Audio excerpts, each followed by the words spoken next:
Man.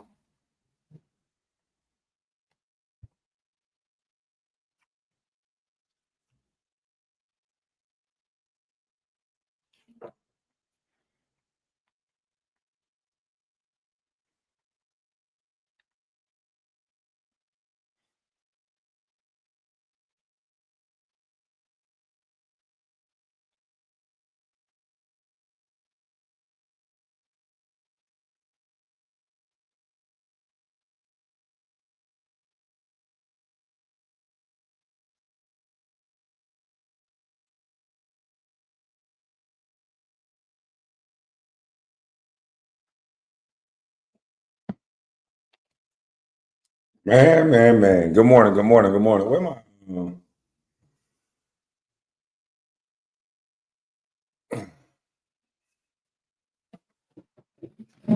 Oh shit! Hit my head.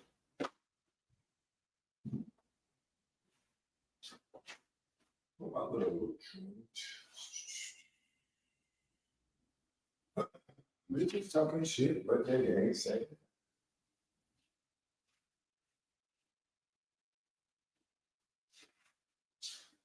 Bees in the trap. Bees in the trap. Bees in the trap.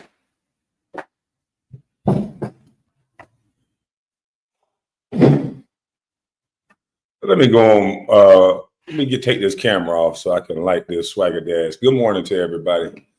What I seen yesterday and this morning is called reaching. I didn't see it this morning, but my little slow cousin is playing a live where I see a lot of reaching going on. Kwame, you been up all night? No, I just woke up. I should have iced my face and do everything like all the other guys do when they wake up trying to be so cute. Yeah, I ain't gonna ice my face today because I'm going out here to a dirt yard, so I don't need my face iced and all that. So I'm gonna leave it swollen and shit. Tie my hair up, put something on top of it. I'm going to empty the trash bin and deal in dirt and wood and shit. So I don't need no eye swollen down, nothing. Yeah, I'm about to go get some more callus on these hands and shit. So yeah, I don't need the goddamn. Yeah, I don't need no lotion and all that pretty shit. Yeah, I don't need no lotion and pretty shit right now. Yeah, we getting to it. We getting to it the dumb way. Man shit. You know what I'm talking about? We getting to it the dumb way. Well, after work, we gonna stink. We can lift up on my arms and smell stench. You know, we getting to it, baby. The dumb way. Yeah, man. Hey, but check this out. Let me like my swagger there. Hey, listen, man. I understand not liking somebody. I really do. I really, really do. There's a lot of people I don't like. But one thing I don't do just because I don't like them, I don't make up shit about them. Gilbert Arenas, I don't like the fella. Y'all didn't hear me make up one thing about the fella. I didn't tell up a lie. I didn't make up a story and say somebody that was downstairs that wasn't there for him. I didn't say he was a dumb son of a bitch and he wasn't actually a dumb son of a bitch. I didn't say one story, one thing about this person that wasn't the truth. You say I'm chopping up. Let me go find my microphone. All right, hold on. Let me find my mic. Give me 1 second.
Yeah, let me plug in this. Let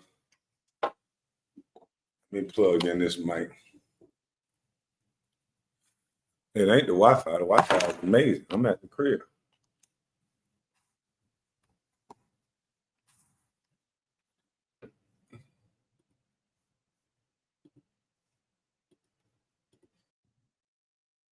Even if it was a troll, that might sound better though.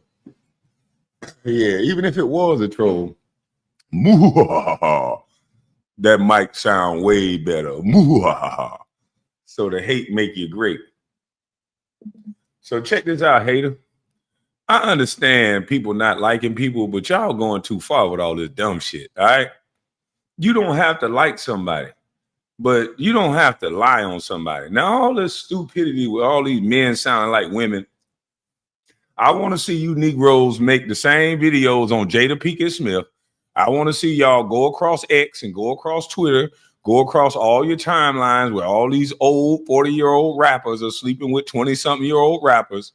I want you to do videos of Drea.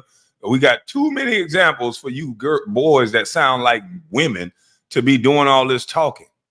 Drea is dating and had a baby with a guy the same age as her son. You niggas trade in your mouth to sound like women. That shit is disgusting to me. Be men. That's why women would never be taken down. They don't do shit like this. They don't do little weird shit like this.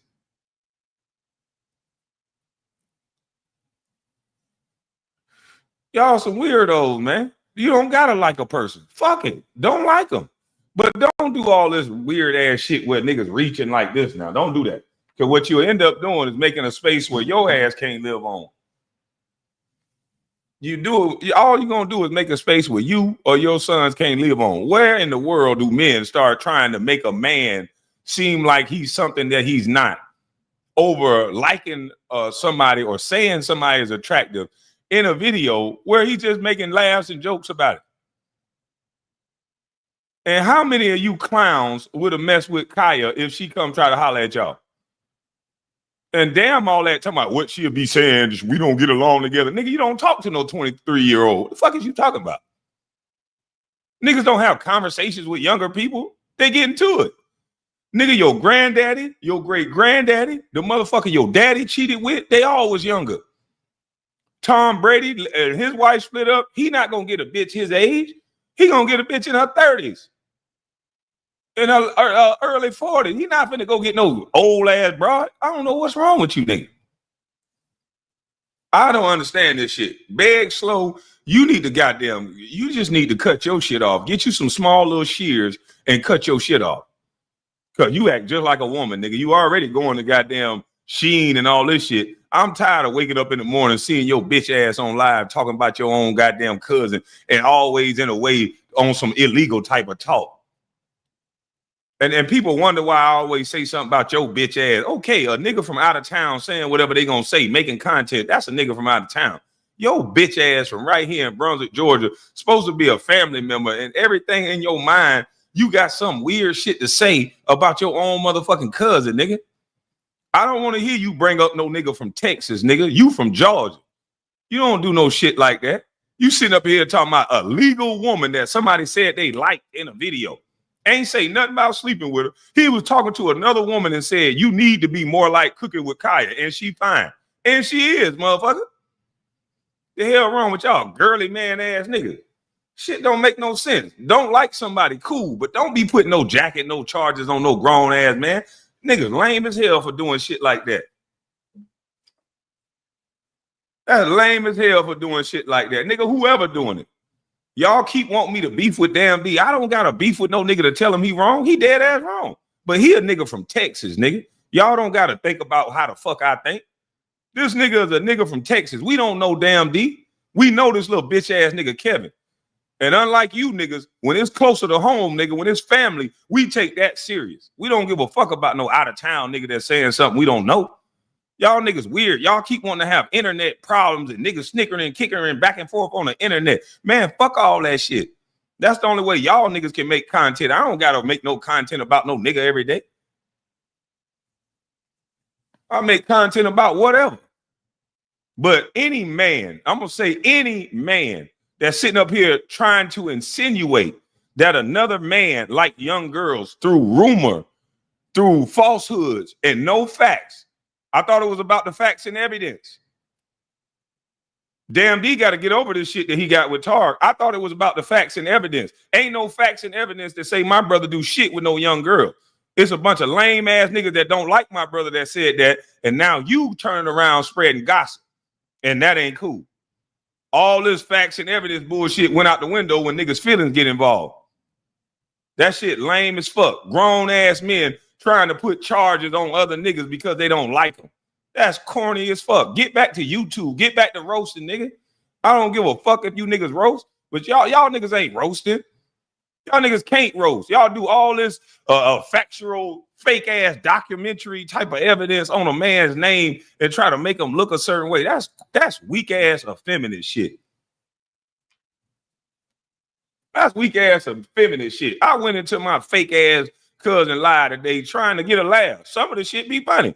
I'm trying to get a laugh, and here it is. I wake up again to the same corny ass trying to get a man smear campaign, try to get them locked up, saying they like young girl. Like, y'all niggas need to get over this shit, man. Y'all niggas need to get over this shit. I'm glad some of the other content creators got the hell away from them sectors. I wish I could get the hell away from you niggas. But all y'all gonna do is keep bringing my name up. That don't matter if I'm talking about the trees and the bees. You niggas gonna tell me, oh, your brother said this. Oh, this person said that. Man, just say you don't like my brother. God damn. Stop watching him. Shit. YouTube is a big ass place. Y'all keep watching one nigga to come tell me about it. That's some whole ass shit, man. You ain't never in your life. Y'all sit up here and talk about what I said all the time. Kwame said this. Kwame said, goddamn, watch this. Kwame said that. Kwame said you gotta goddamn watch behavior. Kwame ain't never lie on no nigga and try to make it seem like he was something he was not either. Show me the video of me lying on Gilbert Arenas. Show me the video of me making up that somebody did something that they didn't do. If I said they did it, they motherfucking ass did it. If I said they did it, they gonna end up admitting it. They got themselves. Y'all niggas got them bringing up shit that another nigga said that you don't even know. Come on, man. This shit is whack as fuck. This nigga Tears, we expect shit out of Tears.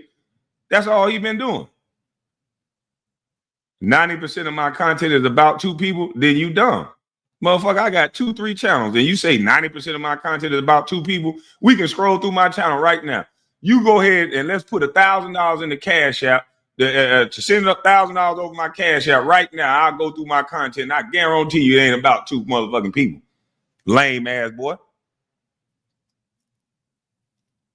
I got thousands of videos on my channel. And even if I say something about those two people, you're not going to hear me take a snippet of what they said. And when they say cooking with Kaya, fine as a motherfucker, a legal of age woman, he ain't talking about no little girl because I hear the language. That's a little girl. I mean, young girl. No, stop playing like that. You don't do shit like that. That ain't content. That's whack.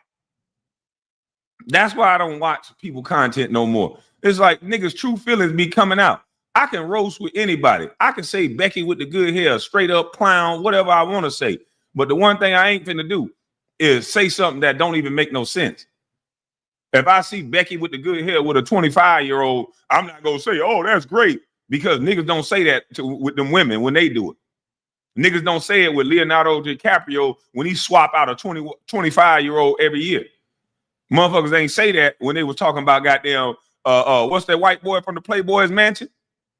They ain't say that when he had a swimsuit model in there under 30 every year. And he was in his 90s, 80s. Hugh Hefner. It's always us. It's always us got to try to make one of us look something for no reason. That shit wild. I don't like paying slow, but I'm not finna say something he did out of nowhere. I'm not finna just make up shit. I'm not finna fake like a nigga doing something they not. You can like it, love it, or leave it. Stop putting your personal feelings and your personal thought. Nobody don't give a fuck what you would do. It's some niggas that'll slay a 18-year-old. Would I do it? No. I stay away from teenagers. There's some niggas that'll slay a 21-year-old. Would I do it? I'll be honest. Who knows? If I'm in Vegas, if I'm somewhere, who knows? I'm not gonna sit up here in front a legal age woman in a situation, space, and opportunity. Who knows what you would do? Any one of y'all can sit up here on this line and say what you wouldn't do behind a motherfucking computer. It could be 50-year-old women. Oh, I wouldn't mess with Chris Brown. Let Chris Brown come up in the goddamn room dancing and goddamn sliding around. I do you well. It'd be 50-year-old busting it down for Chris Brown. It won't now one of you niggas say nothing. But it's always this attack on men. And it be simp-ass niggas every time trying to make a man look a certain way. Come on, man. Stop that weird-ass shit. If you niggas gonna beef, if you niggas gonna roast. But all that weird-ass shit, y'all niggas just weird. And I'm not getting in no roast. I don't give a fuck who say what after this, nigga. I don't. But I'm still gonna stand on man business, nigga. That's not man shit, nigga. A woman of age, you niggas talking about, oh, that's a young girl. That's this, that's that. That's weird. No, nigga, you weird. That's weird as fuck that a man will say some shit like that. Nigga, you niggas ain't got to y'all granddaddy age yet. You don't know what the fuck you gonna want when you 60 years old, nigga. When you 55, 60-year-old, you might want a 30-year-old. You might want a 40-year-old. I ain't never seen somebody granddaddy get with an 80-year-old. I ain't never seen a granddaddy break up with his old ass wife, 65, 70, and get with another 65, 70-year-old. I never seen it. So you niggas don't even act or sound like men no more. You niggas sound like women. Y'all niggas sound like what your mama would have said or what your auntie would have said. Why you can't get with no old bitch like me? Because don't nobody want to start no goddamn forest fire. Don't nobody want to start no forest fire. When I was young, I ain't want nothing to do with no young bitch. She ain't had no car for me to drive. It was only one young bitch I talked to because she had everything I didn't have. She had a car. She had a little money. Shit, yeah, nigga, Mr. Me Too. You got to have shit I don't got. If I'm going to fuck with you, fuck you mean? Them old women, nigga, man, look here. I was of age. I ain't mad at none of the old 35, 40-year-olds that was fucking with me when I was 19. Yeah, I love every last one of y'all. I miss you too. Shit, all the Washington Wizards staff members, the friends of the staff, the goddamn friends at the Christmas party. Yeah, keep on using me until you use me up. Yeah.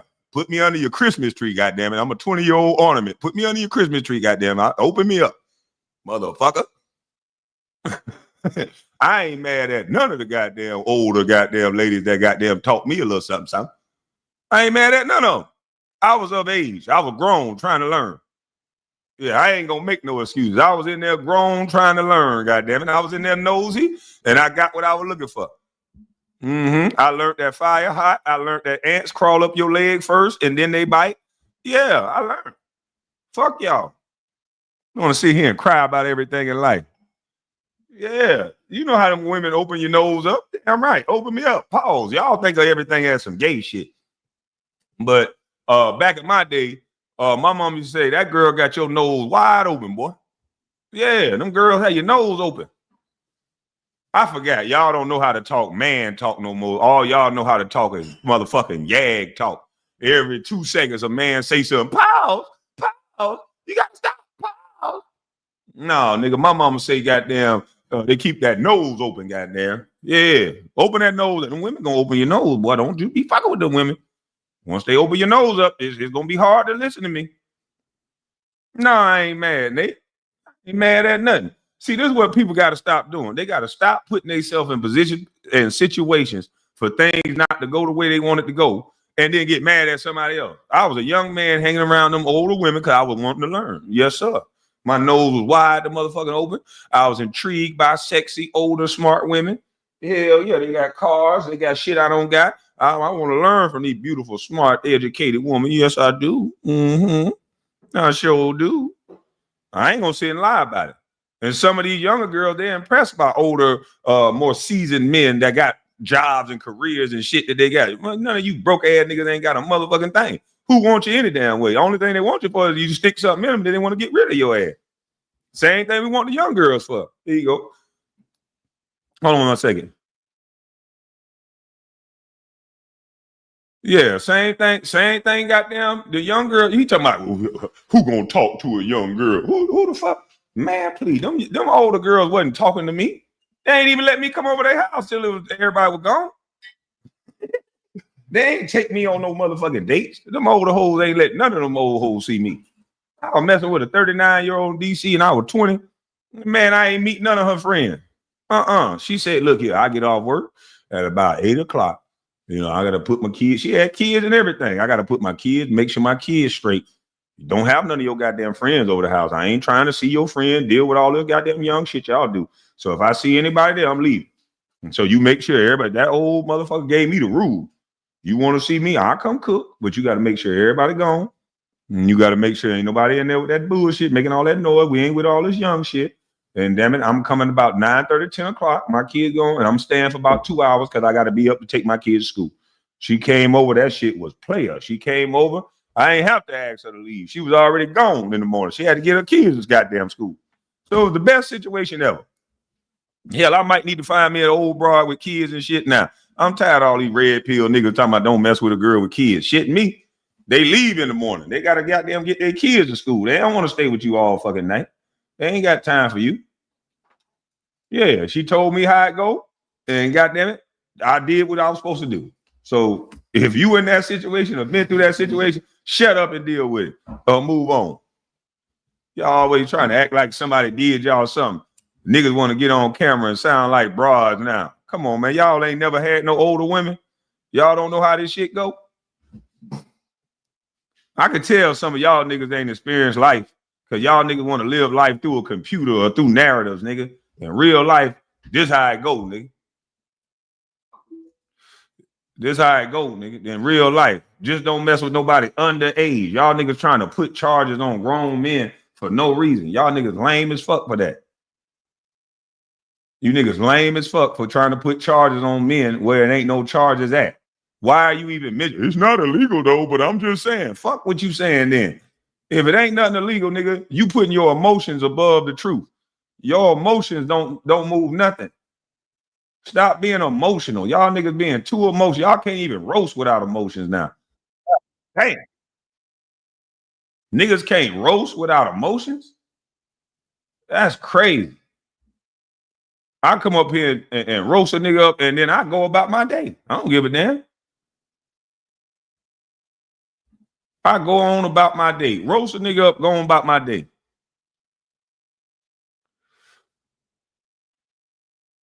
But I got a weak ass little baby bop, peanut bop cousin that's not only does this kid is the guy who had a girl at the motel room that the mama didn't approve of, that he had charges downtown for. Not only is he that guy, he want to make a story about somebody when he's that guy. You took a girl to the hotel room and she up here saying that she didn't want to go to the hotel with you and she was young. You're the guy going over the story. Like, dude, you tripping.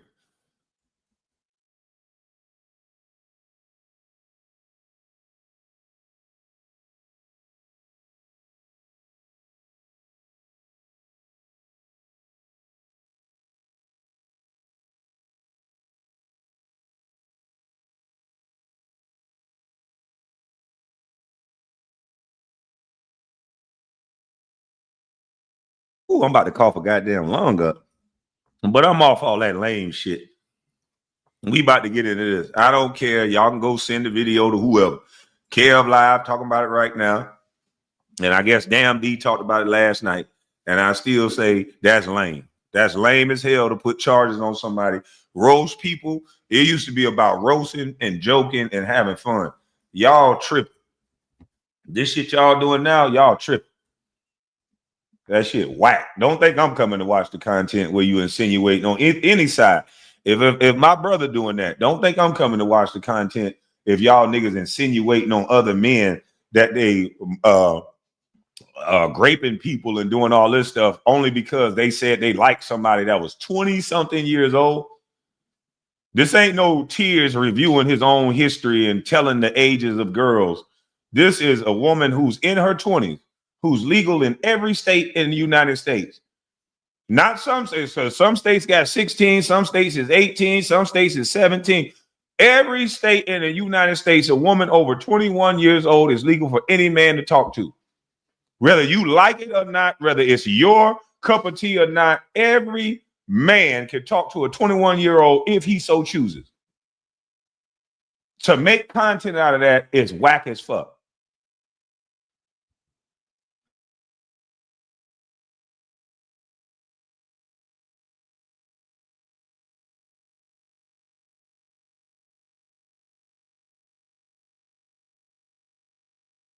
Now I'm gonna go ahead and I'm gonna get to this.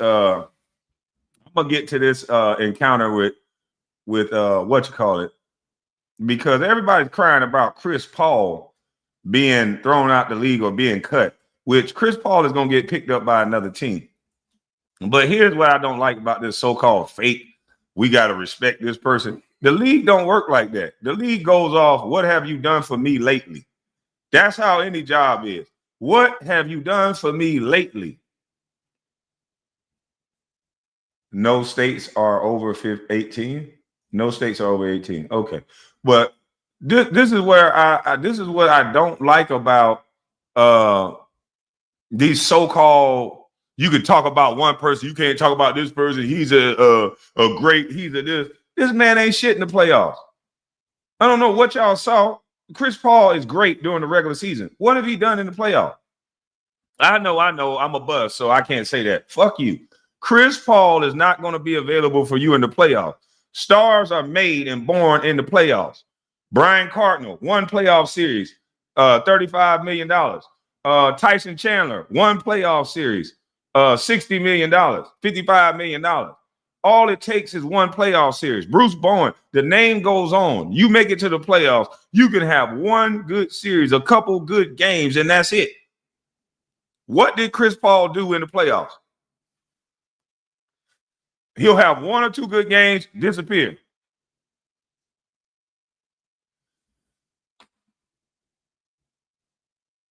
What has he done in the playoffs? During the regular season, Lob City, great record. Oh, man, they look like they're going to win the championship. Playoffs come. Chris Paul is not available. What are we talking about here? But let's go to this play. Let's go to this video, and let's listen between Patrick Beverley, and let's look at what Matty Patty said. Two, you see the replay against Brunson, hit him on the shoulder, hit him in the mouth, ref don't call anything. If throughs at the end, I mean, he's finessed the game to a player's feel and thing in the NBA. But what did I just say, though? And I'm just letting you know how NBA players feel and think. I believe you, but what I'm saying he's is finessed the game to a point where he gets all the petty calls, all the swipe throughs at the end. I mean, this guy is out, man. We gonna be honest. We want to be really honest. Yes. He should have fouled out. He should have fouled out. The last game, too. You see the replay against Brunson, hit him on the shoulder, hit him in the mouth, ref don't call anything. If that's me, oh, review it. Oh, flagrant one. If that's him, they don't call it. So let's not get it twisted, man. He should have fouled out. And we all know what Patrick Beverley is saying is true. There's a pecking order in this league. Chris Paul can get away with damn near tearing your arm off. He knows it. What Patrick Beverley is saying is not even a secret. It's like, I don't even understand why this is even a problem for him to say this. Everyone knows this. He's played basketball in such a way, he hadn't gotten any trouble. He kept his nose clean. The league respects him. So when he grab and hold and foul somebody, they're not going to say anything. And this is the actual truth. There's a lot of guards who will tell you Chris Paul is the dirtiest player that I ever played against. He does shit on purpose and get away with it. Everyone knows it. So why is it that people that are these media pundits, they have their picks, they have the people that they like. And if you say the truth about them, they all come down on you. It's fucking crazy.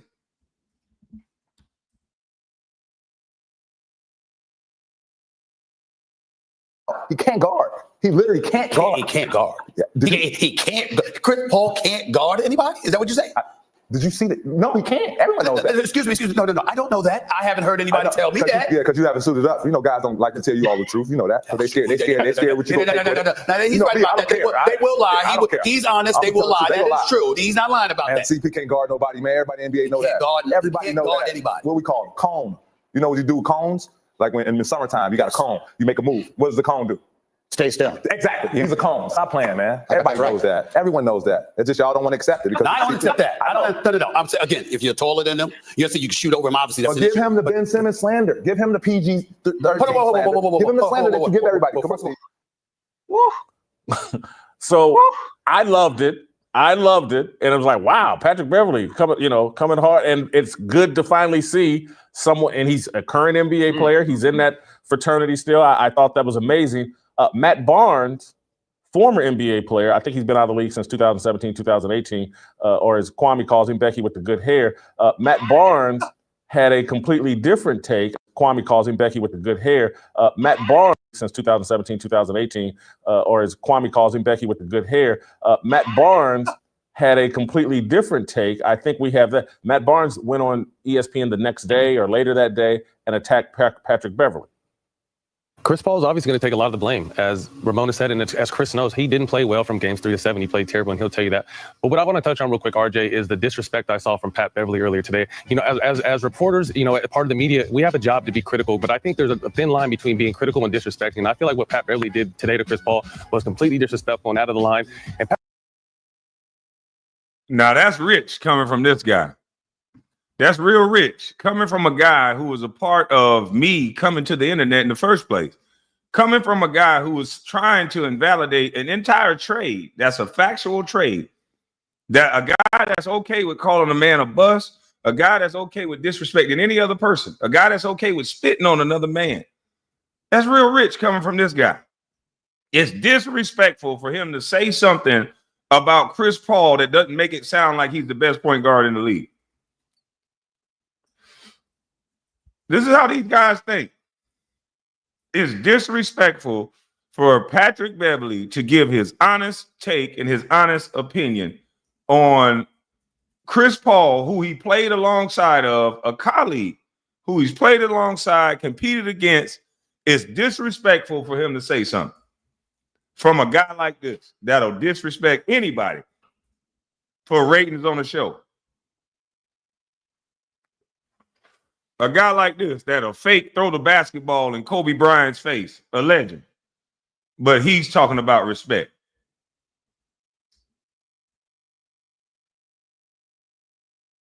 Pat Beverley's talking like he's that guy. You're not that guy. Plain and simple. Chris Paul played terrible this year, and his numbers are still better than your career numbers have ever been. So I just think you have to understand, Chris is a 12-time All-Star. He played terrible. First time, all defense 9 times, 7 times first team all defense. He'll be a Hall of Famer. Pat Bev and I were similar type role players. They don't talk about us. Here we go again. Okay, so let's get this straight. In order for you to talk basketball, you got to be Kareem Abdul-Jabbar. Well, wait a minute. Kareem can't even talk about LeBron no more because LeBron done passed Kareem. See, they're trying to build these little guys on earth. Who can talk about, if we're going to go by Matt Barnes' statistics and his status quo, right? If we go by what this dummy, this Becky with the good hair is saying, then there's no way anybody in this world can talk about the way LeBron James played the game, the way Michael Jordan played the game. You have to be Kareem Abdul-Jabbar. Well, Kareem can't talk about it. You have to be Michael Jordan and Michael Jordan only to talk about LeBron. That's fucking crazy. The only person that can talk about LeBron James' game is Michael and Kobe. So before I can show a video of LeBron James not 2-9 and not getting over in the pick and roll, I'm going to have to get Bill Russell. Yeah, I'm going to have to get Bill Russell to talk about LeBron. A nigga with 11 rings. I'm going to have to get somebody with 11 rings to come over and say, LeBron go 2-9 in the paint. Like, Matt, what are you talking about? You done got so enthralled in this media narratives that you forgot the true essence of the game. The game ain't about the back of the jersey. The game don't got nothing to do with who's playing it because the back of the jersey and the names on the back of the jersey always change. That's why you got to only be true to one thing, and that's the game. If somebody is not doing their job, if somebody is not on a string with their teammates, I don't care that the back of your jersey say Larry Bird, LeBron James, or Kobe Bryant. You're not doing your job. And you should not play basketball when you can't do your job anymore. And that's on both ends of the court. This lollipop way of playing, talking about I did my job, I scored points. No, that's what Ernie Grunfeld told you. That's why you never won anything. We're talking about winning basketball. Winning basketball, doing your job may be shoot less, play defense more. Doing your job may be rebound more, hit more screens, get to the free throw line. Doing your job may be scoring and locking up their best defender. Doing your job is what that team needs from you in order to win a championship. That's what it's about. It's not about these numbers that they try to put up and act like a guy is less significant to a team because he didn't get the same amount of numbers as the head scorer of the team. Sometimes you take out one key component of that pie, that recipe, and it don't taste the same. Try to make a cake without putting eggs in it or using milk. It's one ingredient, a part of the cake, but if you take it out, it changes the whole dynamic of the game, of the cake. So it's just like that with a team. A team, everybody can't be the leading fucking scorer. That's why it makes no sense to keep talking about who scored points. Everybody can't shoot the ball all at once. So the dynamics of a team is way more than that. The nuances of the game is way more than that. Sometimes the bench play and the second unit is just as important as the starting unit. Sometimes the bench unit, if you have a bench unit that's set and locked in together, sometimes they're the reason why you win. Sometimes the starters don't have it. Sometimes the starters done party, they done did too much, and it's that bench guy. It's those role players that come off that bench with that energy because they're still fighting to prove something. You always got something to prove in this game. Why are you still here? So I hate it when people say LeBron is 40. Why are you still here then? And that's the question you got to ask. Why are you still here? Because this game is about competing and competing at its highest level. If you can no longer do that, why are you still here? Are you still here for numbers? Are you still here to stat pad? Why are you still here? If you put this jersey on, you're telling me you still one of the best. I don't want to hear no excuses. If you put a jersey on your back, you are saying that you are still one of the best. I would not put an NBA jersey on right now because I know I'm not one of the best. I can't carry the threat. Shit, I could barely run up and down the goddamn court. But you shave a few years off my life, I'll put that jersey on and you got something to prove. Now, whether you prove it or not, hell, that's why you got another game like in a day or two. That's the beautiful thing about the NBA. You don't got to wait a week. Shit, you got one in a day or so. Go to practice. Don't worry. Come back. You got another game. But all this nonsensical talk that these failed basketball players tell you about now, and I call them failed basketball players because they lost sight of what this game is about. You don't go to no park to a broke kid and talk about money and stats. They don't got no stats. You go to the park and talk to them about competing and going hard and being the best at their position and learning the game and the nuances so they can help a team. You don't go to them and start talking to them about stats. How lame would any player look going to a park and trying to tell a kid about the nuances of the game and all they're talking to them about is stats? They're not talking to them about energy and effort, ball you man, back to the baseline, learning the nuances of the game. That's why every player, if I was wrong, then the NBA wouldn't look like this. The best players that are on our NBA courts in the United States of America are not American players. For the first time since the NBA has been the NBA, we can honestly say that the best players in the NBA today, all of them, are non-American players because they teach the guys, no matter what size they are, they teach them the fundamentals. We got too many AAU ball clubs that's taking the coach's son and just letting his little ass run around out there and jack up all kind of shots. And we think he's going to be something until he get to college, and then he ain't nothing.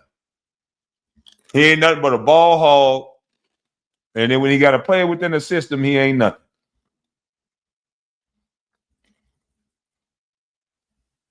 This league is going to go European because we allowed every rule to change and take over what we had the most of, which is will and power. We used to be able to outwield them European players. They had a lot of skills. They had a lot of skills back then too. There was plenty of European players that had more skills than some of American players back then. And we'd hit their ass in the mouth. We would fuck them up. You ain't getting on this court, boy. You crazy? But see, now they got freedom of movement. You can't really touch them. And so now it's all about the skill. It's all about the skill because you can't touch them. It'd be Luka who? Back in the day, we would have fucked Luka up. Luka ain't tough like Rasha Nesterovic and what's the boy from Sacramento?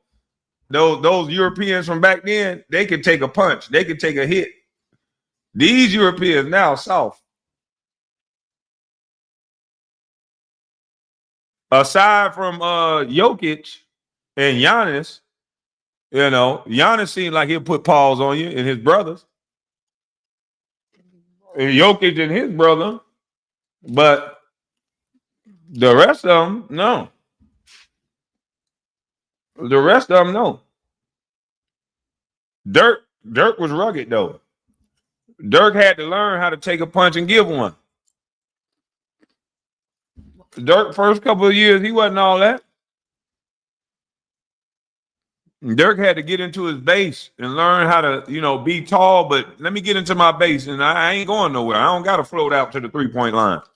Let me sit in here in my base at this free throw line and let me punish you. Hey, King Meech, you'll never understand, boy. You listening to respond. You ain't listening to understand. That's why I got you here, boy. And that's why you one of my best subscribers. Because your retention rate is like no other, boy. You good, boy. See what I'm saying? Every other comment is you, boy. And I'm talking about you could type paragraphs, boy. You the only man I know that can compete with women as far as typing. I know you type about 70 words a minute, boy. You know what I'm saying? You and this boy right here, I love y'all too. Y'all two of my best friends. There you go. Yeah, you educated, but you in a dummy chat. Oh, man. You said I was a dummy. What educated person would be in a dummy's chat? You not educated. You just emotional. Educated people don't be in dummy's chat. I know educated people.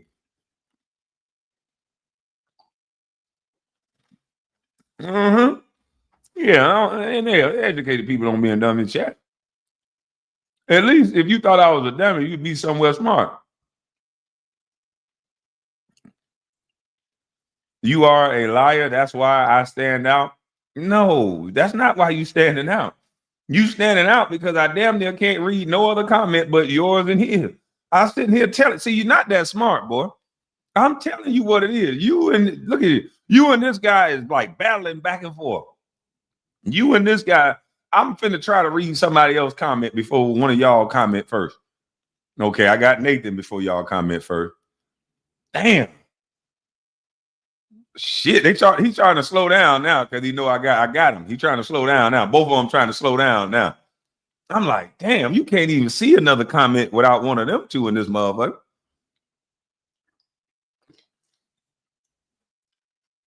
You motherfucker, boy, I love y'all too.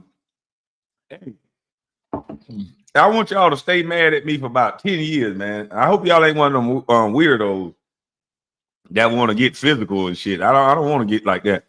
But if y'all these type of people that just want to text all day, man, I rock with y'all, man. I rock with y'all, bro.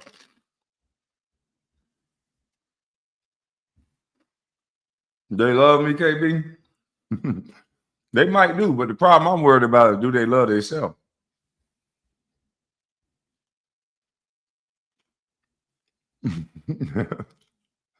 KB, they don't know they helping the love and the views. Oh man, they just don't get it. Yeah, but he said, what does this have to do with CP3? Good question. CP3, you guys have him on that elite list of these celebrities that you can't speak about. And I speak about that list. I think what Patrick Beverly said is already known. I don't think it was disrespectful. I think if you play professional basketball, everybody can be talked about. I think it's ridiculous to say your stats got to match my stats in order for you to speak about me. If that's the case, kick Stephen A. Smith off of television right now. Tell Shannon Sharp, put his mule tongue up. He can't talk basketball. Tell Skip Bayless to go home to that Dracula face wife of his, because none of those guys got the credentials to talk basketball. We don't want to hear nothing about nobody studied the game. If you got to have those type of numbers that Matt Barnes is talking about in order to speak about somebody, which is utterly ridiculous, because he's going to have takes on people that people are going to say, well, you didn't play good enough to talk about this person. And that's stupid. That don't make you wrong just because you don't have the credentials. Now, I'm not saying you get to disrespect somebody, but I don't think what Patrick Beverly said was disrespectful. Everybody knows that CP3 is a grabbing, holding, fouling, scrappy guard. Everybody knows that. He gets away with a lot of fouls. But this was 3 years ago, yes, but it ties into today, because I thought, it's what have you done for me lately? And with the new accounts that came out, what's the smooth guard that played for Philly? God dang it, I keep forgetting these dudes' name. I don't be in the loop like that. I don't need no friend. But the smooth guard that got dang on Jay Smooth, I forgot what his name is, but he played for Philly. And he said when he called the Clippers that he found out that CP3 had got into it with some management. No, it wasn't Maxey. Lou Williams, that's who it was. Thank you. He said he found out that CP3 had got into it with some players, some management, and he called out some upstairs people just in the name of winning. And it's like, wait a minute. First of all, let me explain something to y'all. The NBA don't care. They don't care about no old ass washed up player that don't really win in the playoffs talking to them about winning when they're losing. If you want to suggest some things, you better suggest it nicely. But if you ain't out there tearing it up on the court and you ain't out there doing what you used to do, now I guarantee you CP3 did the same thing when he played for the Clippers. Yeah, let's say back in 07, 06. He did that same thing when he was playing on the Clippers back then. And he tried that shit now. He the old dog that's just barking in the yard and behind the gate that can't really run like that no more, can't really catch nobody. That now the kids in the neighborhood, throwing rocks at him and can outrun him and shit, laughing at him. You know that dog. That dog that got old and he can only just make noise. Motherfucker. Yeah, CP3, that old dog. You ought to be seen and not heard. You mentor in a good way, or they gonna get your ass up out of there. And that's what they did. They don't care nothing about no reputation and all that shit. And his reputation ain't as good as y'all think it is. In the postseason, what does he do? During the regular season, he was a monster. He can't do that no more. And in the postseason, he's not available. So what is he on the team for? What is he on the team for? This man is tied to LeBron and clutch sports, so everybody wants to give him this send-off, and I just don't get it. He had a great career, but legends are created in the postseason. And unfortunately, we never got to see who CP3 really is because he's never really got to move and shake in the postseason. I know some people gonna say you're busting in that, but that's the truth. Don't no team give a fuck about nobody regular season numbers like that.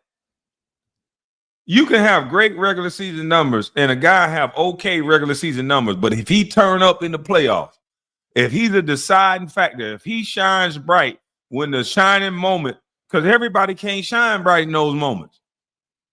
See, they like winners, Skip. They like people that when the pressure go up, they elevate their game with the pressure. As long as a team know, they don't give a damn what your regular season numbers is. If they know that you're going to elevate your game during the playoffs, you'll be a hell of a high commodity in the NBA. Oh, you don't believe me? Robert Ory don't really have no regular season numbers that jump off the paper. Yeah. You get Robert Ory on your team, he not going to score no regular season numbers that's going to say, God damn, we got to have him. But boy, when you look at Robert Ory in the playoffs, you look at Robert Ory every time he catch that motherfucker when the lights and the popcorn popping, that motherfucker going in.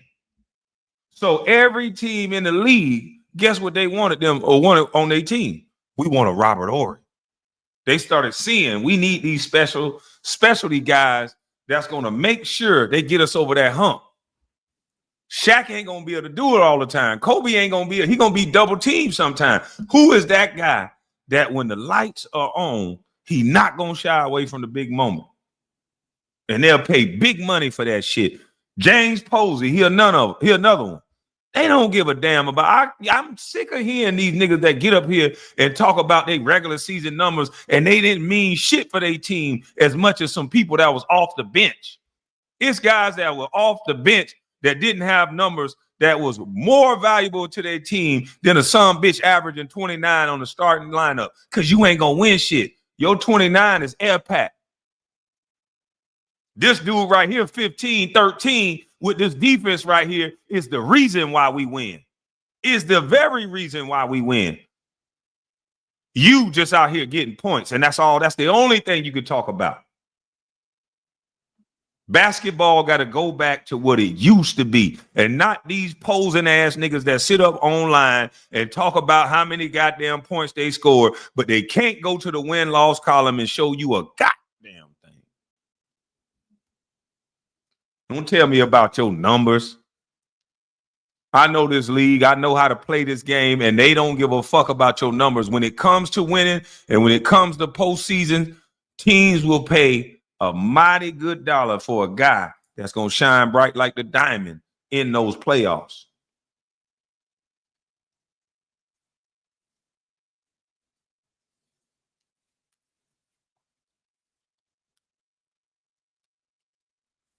They say Benny Johnson, the microwave. This scripted version of basketball that you hearing today, these praise of these players that wouldn't even really be nothing back in the day.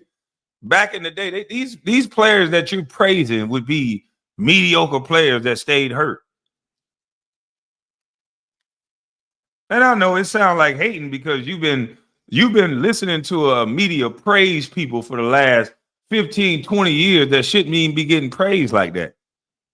Getting numbers, and they changing rules to where assists really ain't assists no more.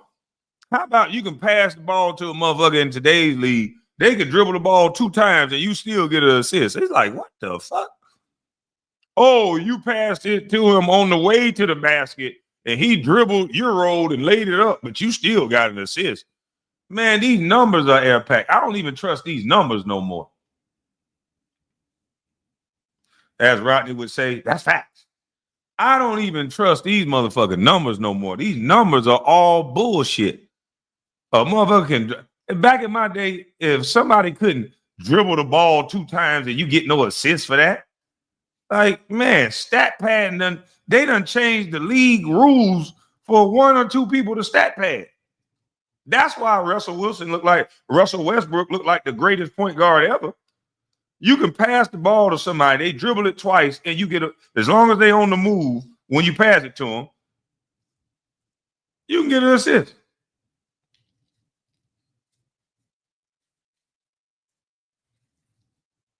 Yeah, this overhype of stats has ruined the genuine nature of the game, because now everybody just want to get numbers.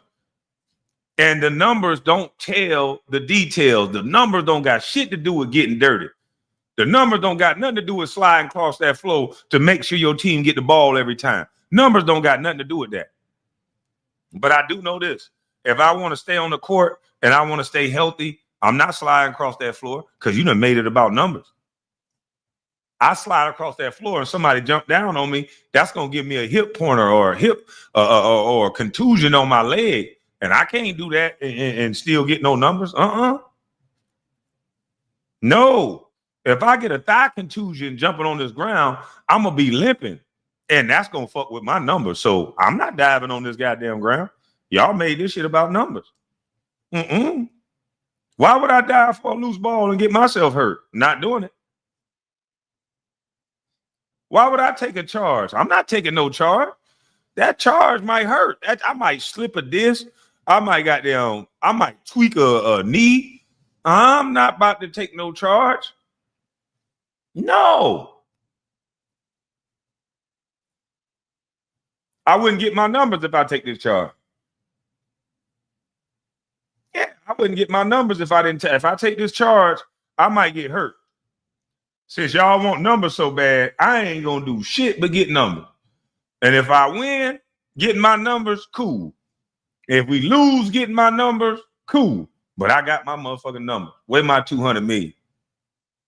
That's how I play today. Hell yeah, fuck the love of the game. These niggas ain't playing with no love of the game.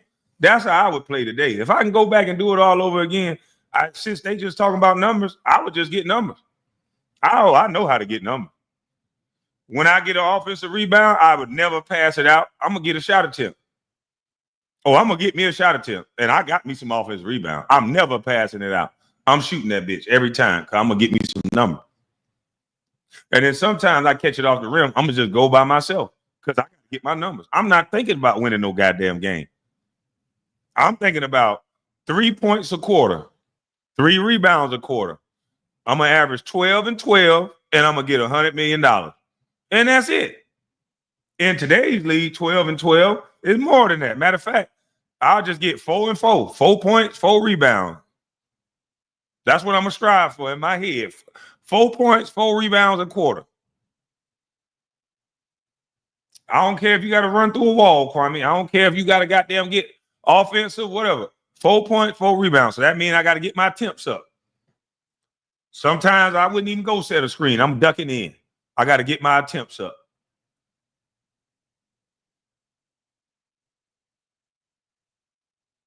This stat shit has ruined the game.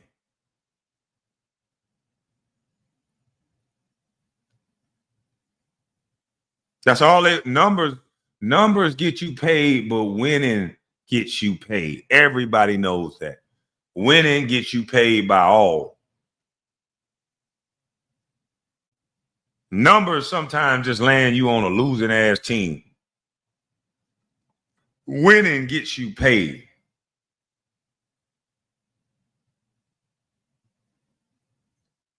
Oh yeah, with today's league, any nigga touch me, I'll flop. You bet not touch me, I'll flop. I'll be running down the court full speed, bumping into somebody and fall down. I change my whole image. I'll just be falling and shit.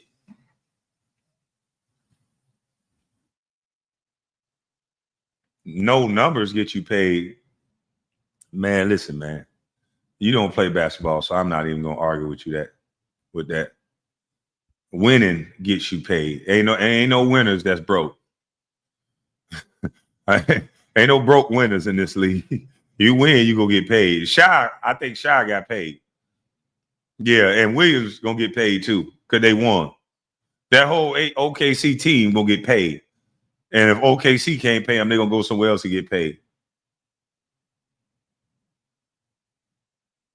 Kwame thinks he's Kevin Garnett. I never said I thought I was Kevin Garnett. See, you have fell up under this old excuse. See, these niggas done made excuses for why they can't be talked about. Oh, wait. You can't talk about me. I was so good. You can't talk about me. Look how many points I scored. Did you score these many points? You ain't scored these many points. Then you can't talk about me. I'm a Hall of Famer. And I say, fuck all that. Nigga, anybody could get talked about. You didn't show on the pick and roll. Shut up. Chris Paul, nobody should be crying because he said something he shouldn't have said for the Clippers, and they got tired of his mouth because it was a whole lot of squeeze with not a lot of juice coming out.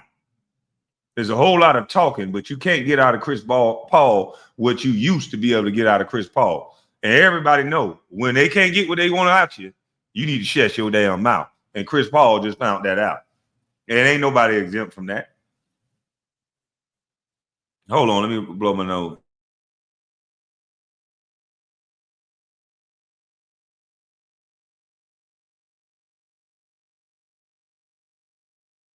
Odom was on a winning team doesn't mean Odom got paid. The fuck is you talking about? Odom got paid by Miami. He was already paid. He was under a deal already. Odom got paid.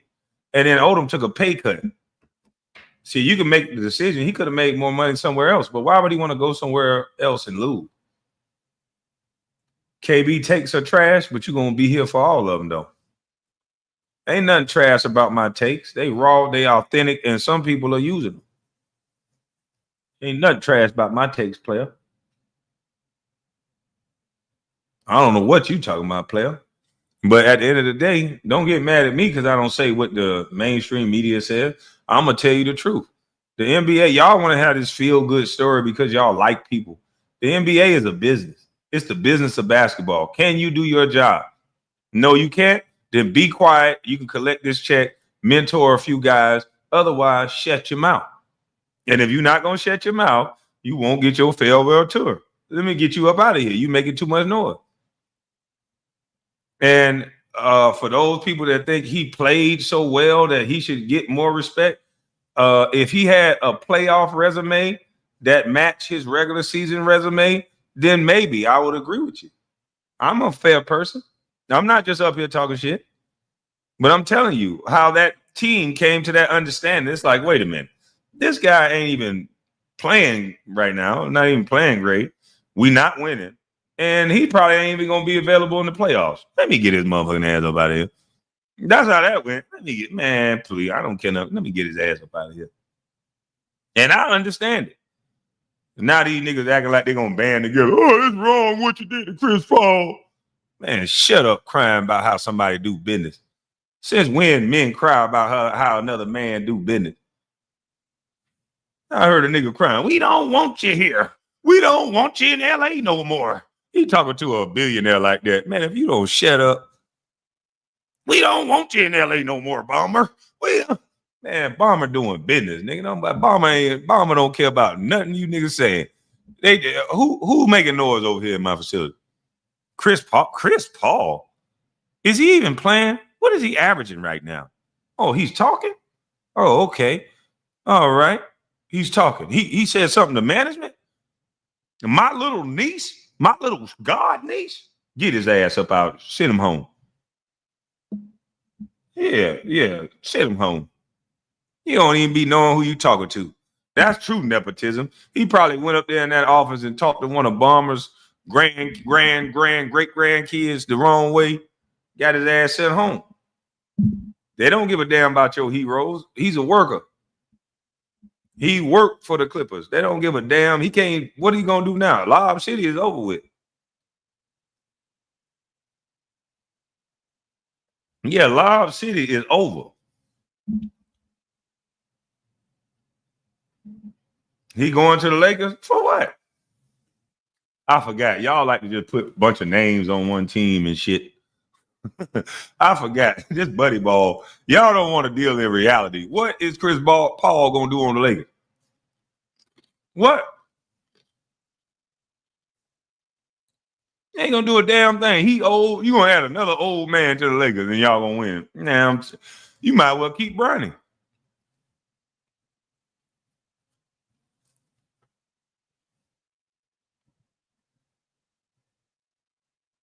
Pass to LeBron. What the fuck he gonna do? He ain't even got no lift. He got the ball blocked by Williams over and over again. We don't, man. Listen, I hate to hurt you guys' feelings, but I'm finna hurt you guys' feelings. But hold on, let me finish this clip because this shit pissed me off with Becky with the no hair. This old jail moose head. When we go, they're going to talk about CP3 when he's done, and I just think the disrespect we saw earlier today on the ESPN show need to be checked because he was way out of pocket. Yeah, no, he you know that there's energy between those two. Y'all hear these niggas, man? Do y'all hear these gatekeepers? It need to be checked. Man, checking somebody is an up close and personal thing. How the fuck is you checking somebody in a studio with AC with a suit on? Why do these dudes try to mix like street type of talk with journalism? Like, Matt, you got to realize you not a street guy. You in a suit in a studio. He need to be checked. Man, that check for his opinion? You gatekeeping moosehead punk. You can't check nobody for their opinion. It needs to be checked. Where do you get off talking like that to a grown man? This is why you can't have conversations with most people. They say these little things that I pick up on in conversations that I be like, nigga, who the fuck are you talking to? That's what it make me say. Yeah, that's what it make me say. Like, who the fuck you think you talking to? It needs to be checked.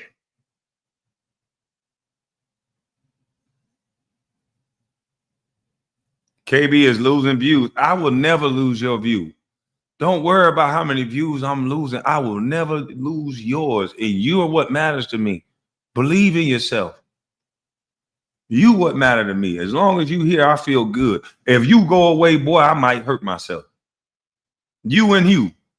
If y'all two leave, I might hurt myself. I don't know what I'll do without y'all two. You two niggas text every second. Boy, I love it. Who needs views when you got a retention rate like this? Yeah.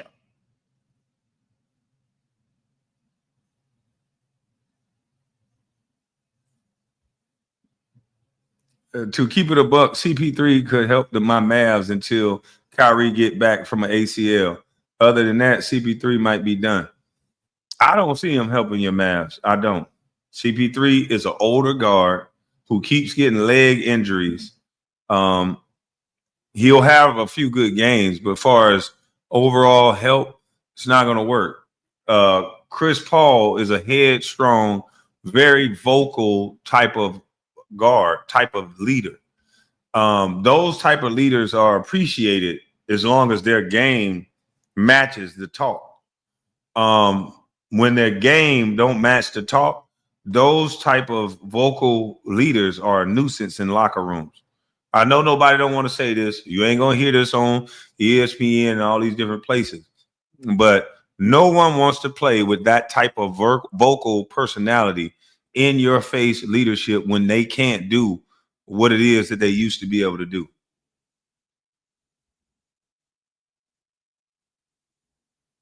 I love watching stupid people that think they're smart. You never one time heard me say I was smart. You heard me say that if you were smart, you'd be watching smart people. Don't make excuses. Don't make excuses. You're here because you love me, bro. I love you back, man. You're my brother in Christ. Don't worry about it. You don't got to fake like you got them. Don't treat me like the big chick that you call after 12 o'clock.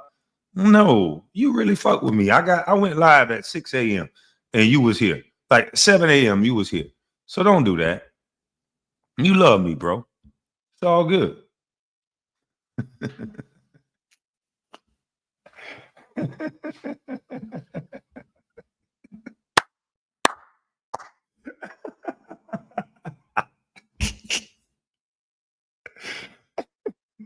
Hold on, what time is it? I'm up here having too much goddamn. Oh, it's 8 o'clock. Okay, damn, I'm good. I got up early enough. Yeah. Yeah, don't treat me like that. Fuck wrong with you? What? I read most of your comments. I do. I told you. I like to latch in on the guys. Look, boom, boom. You text right there. And then boom, you text right there. You got so many texts. I want to acknowledge you. Honorable mention. You know what I mean? You be in every one of my lives and then you text so fast. And then this one right here too. Kwame's scared of his own chat, blocking like a hoe. I didn't block you. I didn't block nobody. Yeah, man. Yeah, man. Look at this, man. Honorable mention. Hey, look, I gotta come on camera. I'm getting a kick out of you, nigga, boy. I'm getting a real good kick out of you, nigga. For real. This is hilarious, man. I had to tie my hair up so I could see. This man is from rural Georgia, where the bees at. Oh man, that's what's up. You must be saying what you saying from the mountains. You damn sure ain't in Georgia saying that. R.I.P. Eldon Campbell. Oh, yeah, R.I.P. Damn. My condolences to the family. You are N-word? You right. You are an ignorant person. You definitely are an ignorant person. Mm-hmm.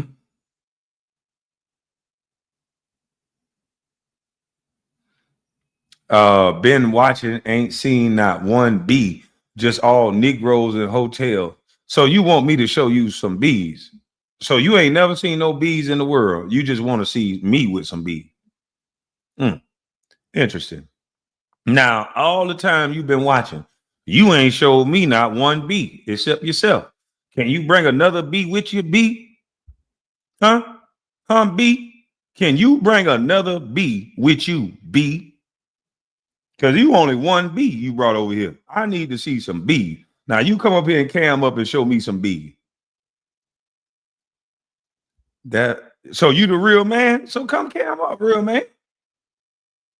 I'm gonna drop the link. You gonna cam up, real man? Because I might not be scared of you over the computer. Now, I might build up enough courage over the computer to just cam up with you.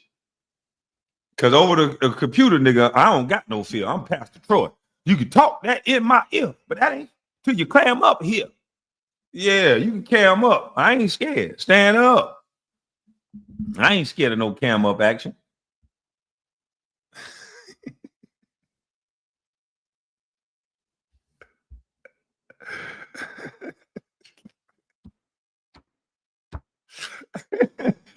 Hey, yo, I got some meetings I got to do starting at 10 o'clock, so I'm going to have fun until then. I'm sorry.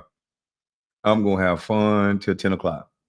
They policies you to make what? They policing you to make sure you don't criticize LeBron.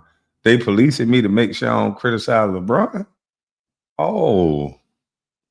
All I do is block. Bro, I just said I'm gonna drop the link for you to come up. Are you coming up? Like, that's what I'm asking. Are you coming up?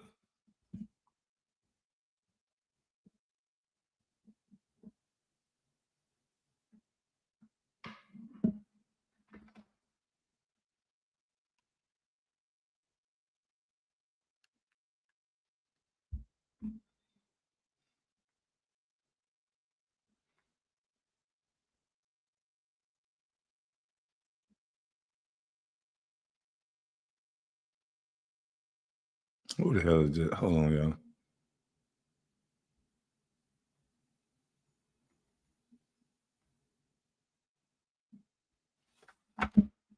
This idiot still typing about blocking. Yeah, he typing talking about blocking. Hey man, you gonna drop the link, man? Show the ladies and show everybody what a real man is, what a real man look like, how he sound, what a real man girl look like. Just show us this real man shit, bro. I'm gonna just drop the link, man. I want to see this real man shit you talking about, man. Maybe I can learn. Maybe I can learn. I ain't never seen your face. You don't even got a picture of yourself.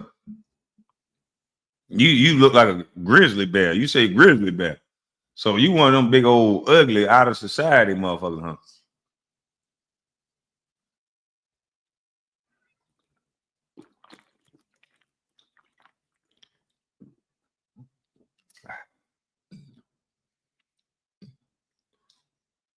Oh, that means you ain't got YouTube Premium, Randy.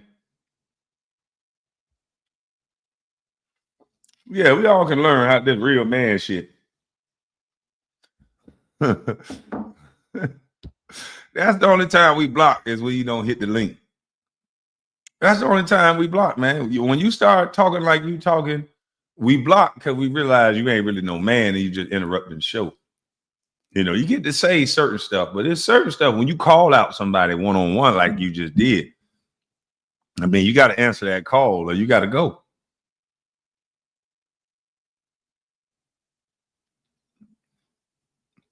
You need Gil. He's smarter and more successful. Oh, okay.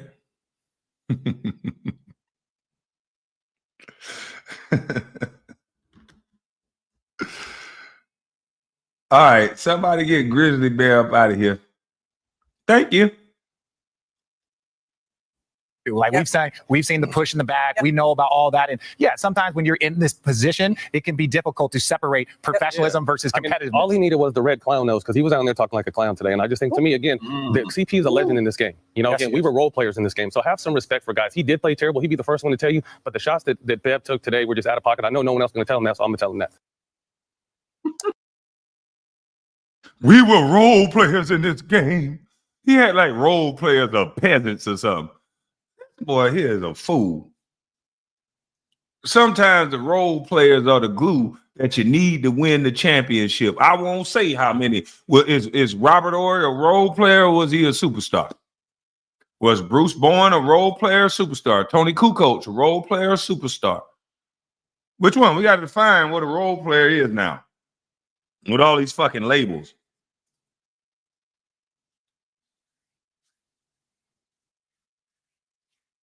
What is a role player? Is a role player insignificant because he's not the superstar? They call it, they try to find anything to divide up the team. They call Kobe a sidekick, Scottie Pippen a sidekick. How about he's a fucking teammate? Are you gonna just try to diminish everybody? That man, listen, man. How disrespectful would it be for Tom Brady to talk about his offensive linemen like they ain't nothing? Or Emmitt Smith to talk about his offensive linemen like they meant nothing? What the fuck is a quarterback without an offensive line? Basketball is the only sport that's a team game that, because they want to highlight this one person so much, because they want to highlight this superstar so much, they got fans tearing away the fabric of what an actual team is. There's no fucking I in team. But as MJ used to say, but there's a me. MJ used to be like, hey, they don't say that shit. There ain't no I in team. And he'll be like, hey, but there's an M and an E, motherfucker. He would say that. He'd be like, there ain't no I in team. But there's an M and an E. That corny ass shit. But he did used to say that. And I understood it when he said it. When you got superhuman talent, far as you're going to put it out there offensively and defensively. He led by example. He wanted to win. It wasn't just about scoring for MJ. He believed he was the best, and he believed that style that he played was the style to play. Until Phil Jackson came in and said, no, you get the ball on the backside. You got to have teammates that's confident to help you. You can't shoot the ball every time and then throw it to one of your teammates and they ain't touched the ball the whole time and you expect them to be able to play. No. Phil was like a player's coach. He understood from a role player's perspective, he understood everybody has to be a part of the game in order to feel a part of the game. Big men, in order to make them feel a part of the game, allow them to do some dribble handoffs. If it was up to some of these basketball players, some of these guards that y'all think are so good at basketball, if it was up to them, they would just run 1-4 flat. They would have the ball in their hands all the time. They would never win, and they would blame their teammates. Not understanding that you got to get the best out of other people. There's people on this team that has skills in their own right. They may not have the same skills you possess. They can't shoot threes. They can't jump over everybody, but they also have skills. And sometimes you have to allow other people's skills to shine as well. And until you find that balance, you won't win. Phil Jackson brought that balance to that team. Several times, they didn't want certain players that MJ wanted. MJ wanted his friends. Carcino did a great job of showing that.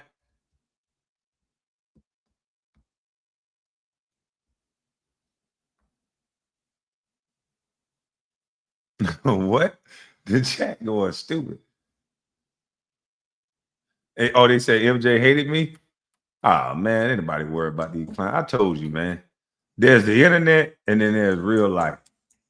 And it's a lot of things stranger than fiction. Now, sometimes how people perceive you on the internet they'll treat you a certain way in public, and then you get that fixed. You have the space and opportunity to get that fixed.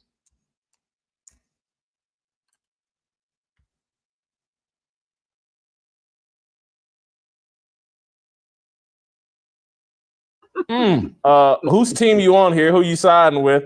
Pat Beverly or Matt Barnes? Well, I'm part of the Bev Hive because he was more petty than Richard and Tom combined. But this is the point that I want to make, and I know me and you get this all the time. Have you ever done it? Did you ever play the game? Well, here's the thing. Patrick Beverly played the game. He's been a long-time pro. He's very effective in his role. Now, I agree with Matt Barnes.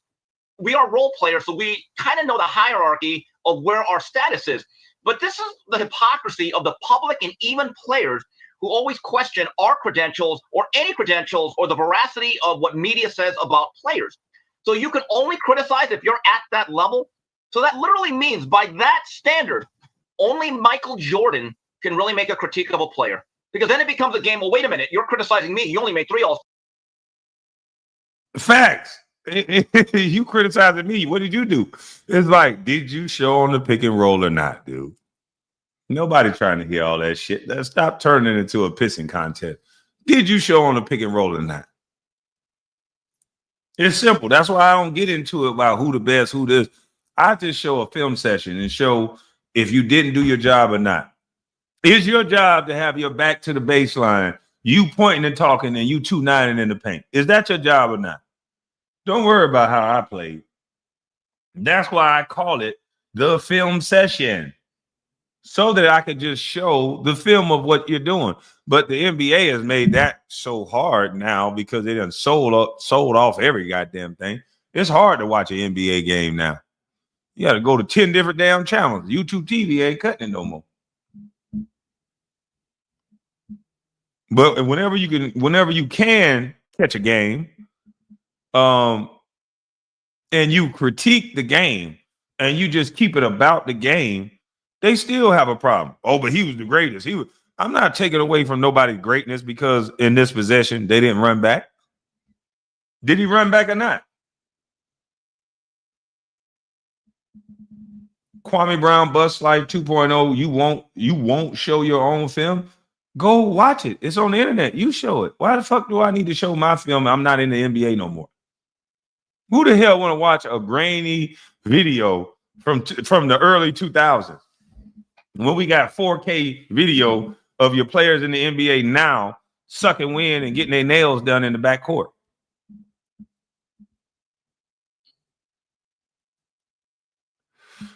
Yeah, they're getting their nails done together in the backcourt.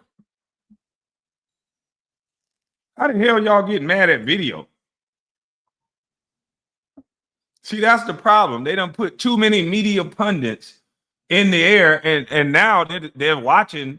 I believe they're watching what us YouTubers are doing, and they're trying to stop us from being able to critique the game.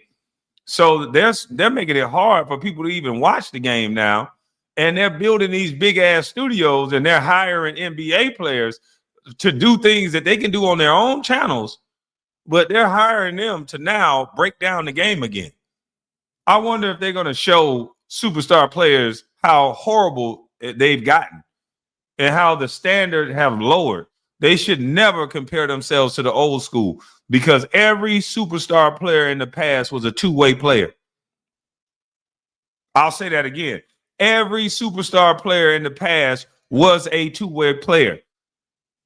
It was unacceptable for Kareem to just think he was going to score and not play defense. Magic Johnson gave you everything he got on both ends of the court.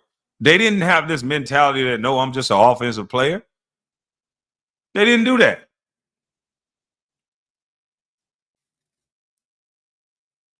Clyde Drexler can play damn near just as good as MJ and had clamps.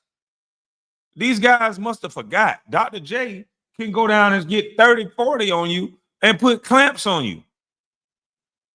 They must have forgot. Doing all this talking about what these players would do now when you got a 6'9" Dr. J that can do anything with the basketball on offense and will lock you up on defense.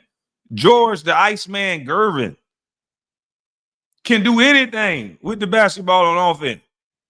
Lock you up on defense. These guys don't understand it. These guys don't understand it. They just talking because they looking at superficial numbers that the league has changed this pure game in order for these guys to have a stat line that mirror the game of the past. When you can throw the ball to somebody on the wing, they can take 2 dribbles and Euro step and go get a layup and you get an assist. That's bullshit.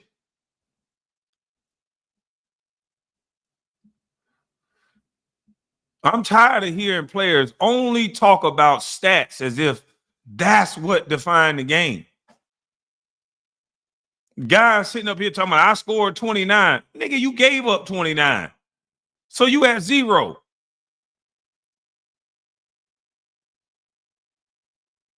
I scored 37 on them people. Well, the other guard scored 32 on you. So what you at, 5? You scored 5 points. Whoop-de-doo. You barely won your matchup. Your guy accounted for damn near 30-some points on the other team. MJ and the guys I was around, they would talk about winning the matchup.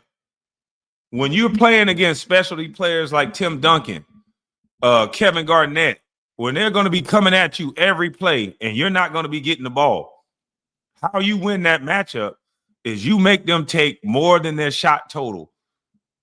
If they average 25 points, but they normally take 15 shots to get 25, you make their ass take 25 to get 25. You won your matchup. See, they don't even understand the nuances of the game like this. They don't even talk the nuances of the game. They just talk about who scored the points, who didn't. Oh, we're all good. That's how the game lost and won. Bullshit. Win your matchup. Go out there and make Tim Duncan slap you if you got to. You won your matchup.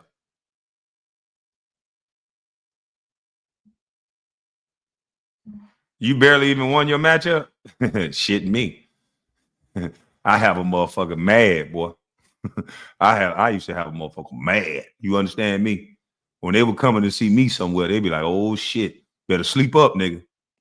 See, it ain't gonna be a bunch of blocks that jump off the page. It ain't gonna be all the accolades that they give you defensive player of the year awards for. See, a defensive player of the year to me is not only a guy that got some block shots, that's cool, but a guy that they can throw the ball to their best player, and that guy accepts responsibility for that guy on his own. I was that guy on every team I went on. I accept the responsibility of this monster on my own. Zach Randolph, monster. I accept that responsibility. Yao Ming, monster. I accept that responsibility. Karl Malone, monster. I accept this responsibility. Al Jefferson or Jeffries, I accept this responsibility. Elton Brand, I accept it. The list go on. But we got guys acting like that's nothing. Oh, but what was your average? Telling casual fans, what is your average? Nigga, I stood in front of Antonio McDyess by myself. Fuck what you talking about the average, nigga. You don't know what you talking about. I stood in front of men by myself with no help. You don't know what you talking about. I looked Shaq in the eye. I knew that elbow was coming. And I said, I don't need no help. Shaq made niggas act like their ankle was hurting. Shaq made grown men's back go out before the game started. Shaq had an injury report. Go look back at the injury report when Shaq coming into town. Boy, them centers started getting hurt, boy. Oh, my thumb hurt. My knee hurt. My back hurt. Shaq could have a motherfucker sit out 2 games just to make it look good.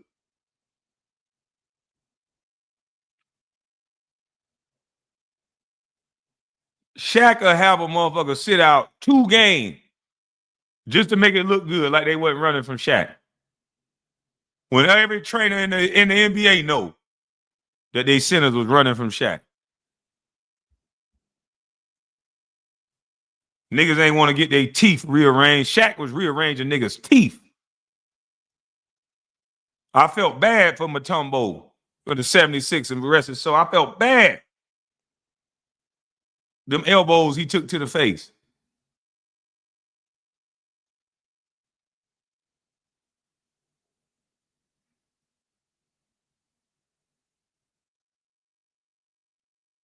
No, I ain't lying. Them motherfuckers get Shaq make a motherfucker back hurt. Pause. Shaq had niggas' thumbs going out. Y'all must don't understand. Shaq used to be a locomotive. Shaq 360 versus KB 280. I wasn't 280 when I played Shaq. Shit, the first time I played Shaq, I was 255. Brendan Haywood, back when a thumb went out, something went out, and all the centers was gone. I guarded Shaq at 255 pounds. And I said, wait a minute. If I'm going to be playing center, I'm giving up way too much weight. So then I gained 10 pounds and I got to 265. And I wish I never did that because they kept switching me back and forth from center to power forward. I wanted to stay a power forward. But ever since that day, they saw that I can guard Shaq without him just running me over every play. Because Shaq would just mold through people. It was like an automatic bucket. Nobody can really guard Shaq, but the resistance I gave was better than most.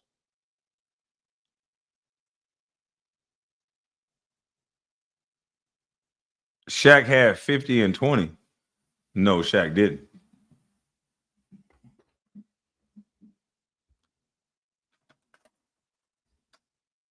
Yeah, that weight slowed me down a little bit. I never wanted to play center. I wanted to play power forward, but most of the power forward, most of the centers didn't want to play defense.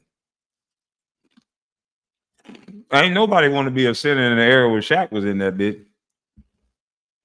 So I said, okay, fuck it. I'll slide over to be a center. I'll just play both. That'll keep you in the league. I'm gonna play both. I'm gonna play center and goddamn power forward. I'll accept that. Hold on, let me blow my nose.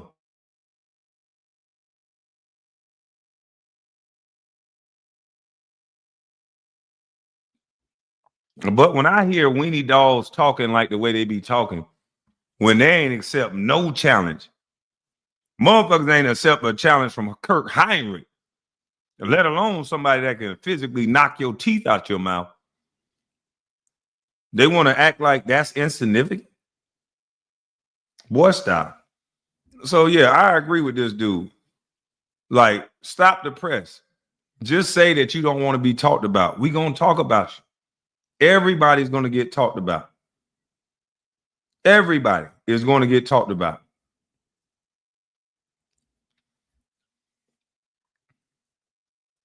KB, was there such a thing as a gather step in your era? I swear, I only heard of that term in the last few years. Hell no, these guys traveling. They did everything to incentivize offense. These guys traveling like a motherfucker. These guys can jump, take 2 steps, gather step, stall the step. Man, if Luka would have tried that shit back in the day where he go to the rim full speed and then he stall out that step and then rock, man, he gonna travel his ass up.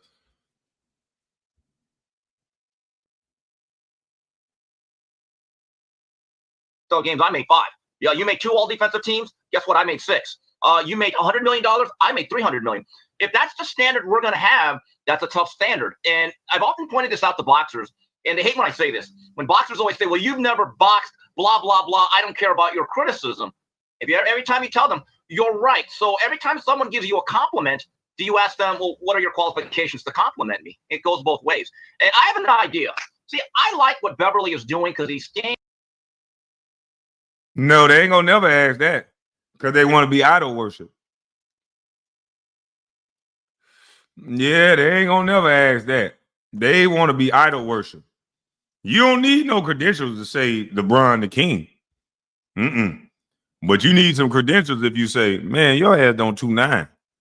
Man, you don't play a lick of defense. They ain't gonna question whether you right about it. They gonna say, what's your credentials to say I don't play defense? Nigga, because I can see the tape. I can see you.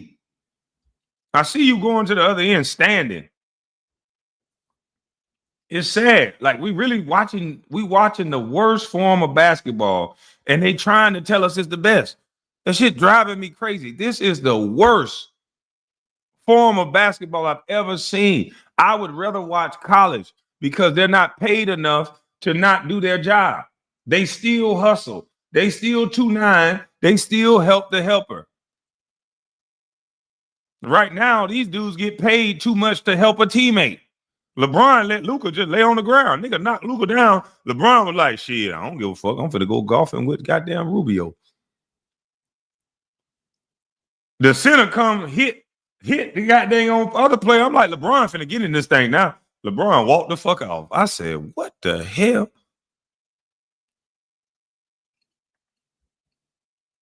Oak would have been downstairs waiting on LeBron ass, boy.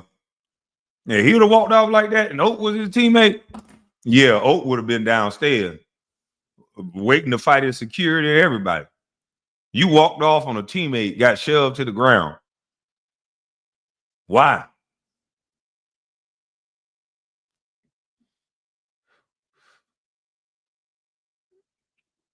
Oak would 100% be downstairs. I should call Oak and be like, Oak, what would you did if you'd have got knocked to the ground?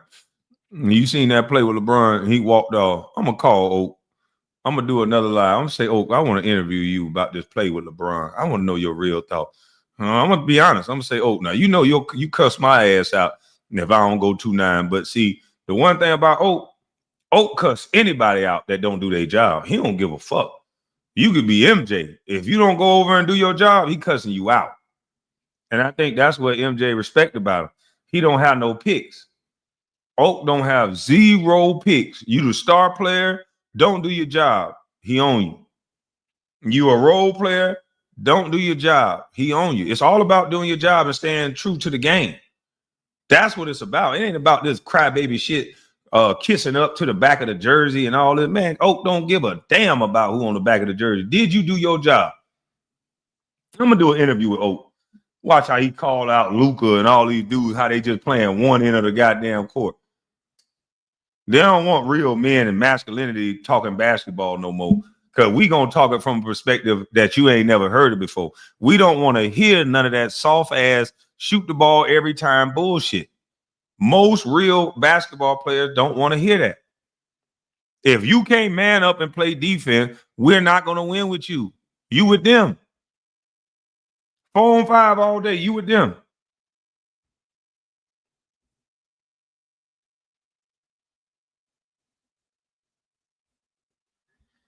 Oak smacked me in practice while the team laughed at me.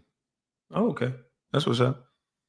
KB, you seen JJ had to call timeout because LeBron was chatting with the Suns bench. Oh, yeah. LeBron a chatty patty. He over there kicking it. Ask what he smacked you for online? Why would I ask what he smacked me for if he ain't never smacked me? Who you think you talking to, a kid? Who you think you talking to, a kid? They playing like babies to avoid injuries. Absolutely.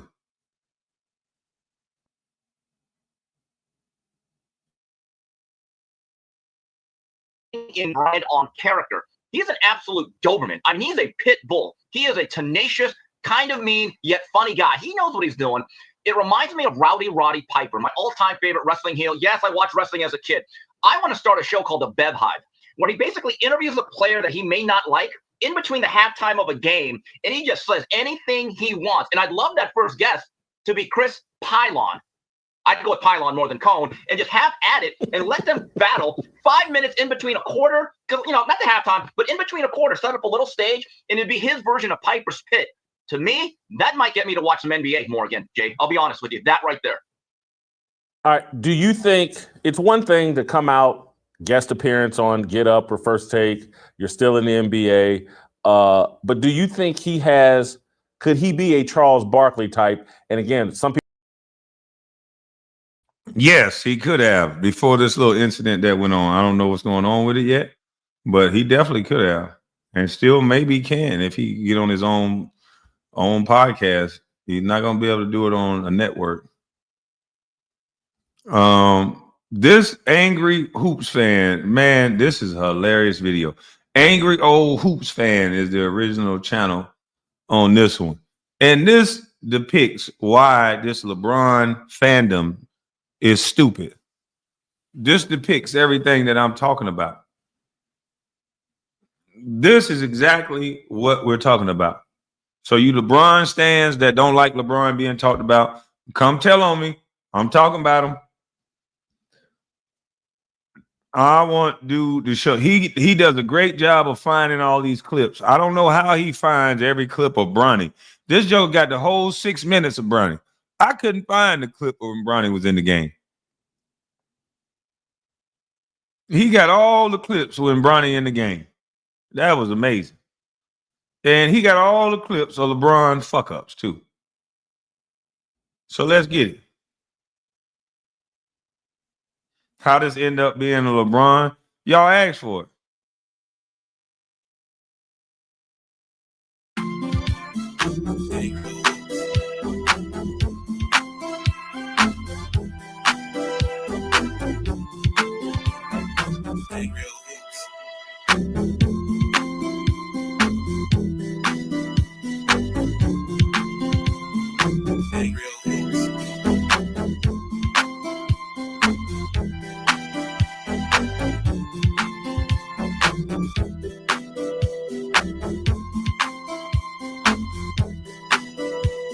Woo!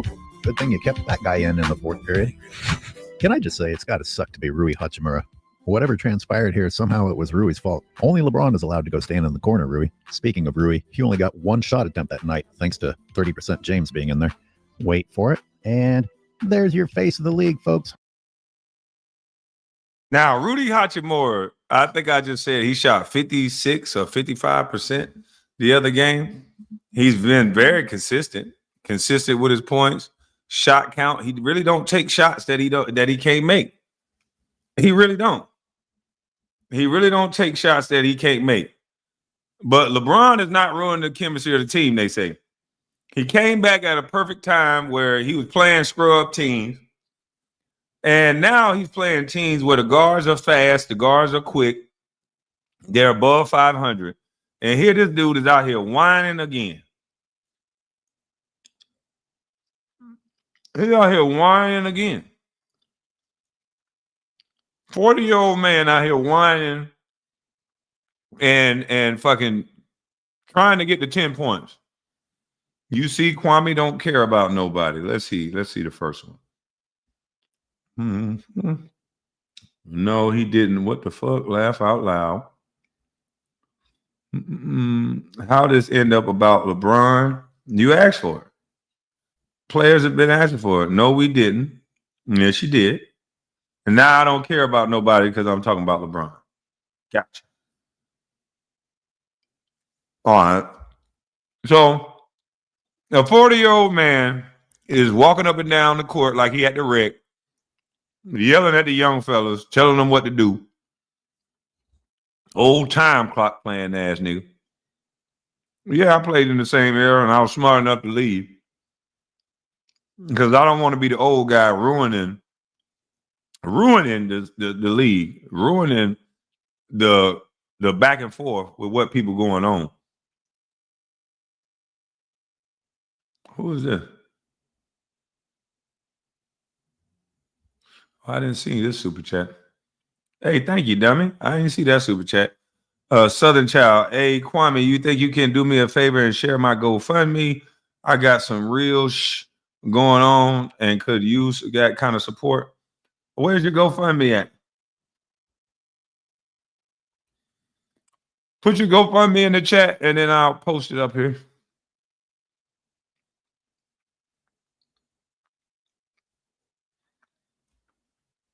Hey, thank you, hater. I told you, boy, you need your haters.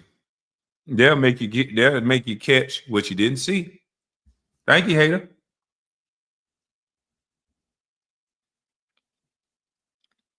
He trying to scam.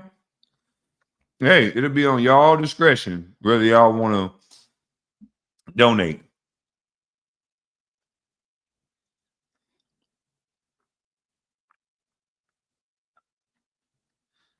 Who fired at 31?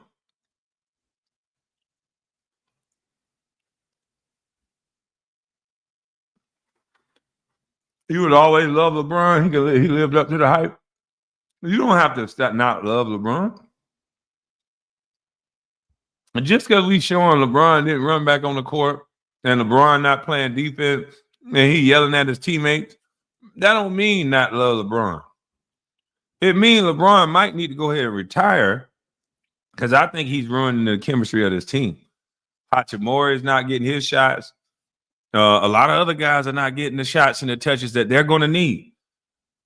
And LeBron, what is he playing for? To get 10 points? This looks bad. Or either come off the bench and be more of a supporting role than starting just to get 10 points. And just to say you're a starter. This is too egotistical driven. Gee, what will we do when we don't get to look at that anymore? Thus far in this video, I've only used third period footage. You know, the period that LeBron went 0 for 3 from the field. That would put him at 2 out of 7 on the night thus far. That guy on his left, you know, by the name of Luka Doncic, was 57.7% from the field. But let's...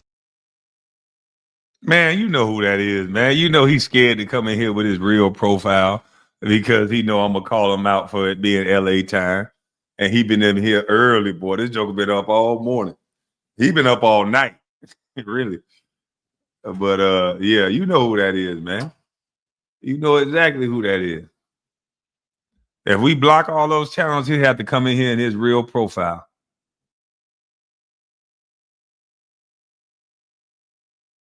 Let's ignore him. Gee, I wonder why. I wonder why LeBron's chucking these shots up. Well, it's just the way he is. And, of course, there's another reason we're going to get to.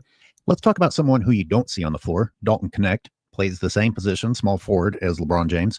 Dalton shot 71% from the field, 5 of 7 shooting. He was 60% from the three-point line. He only got 15 minutes. Damn. And Dalton Connect was on the bench. And we say JJ Redick is a good coach. He can't, maybe JJ Redick can't see these numbers in real time. No, they get stat sheets. They get stat sheets all the time on the bench.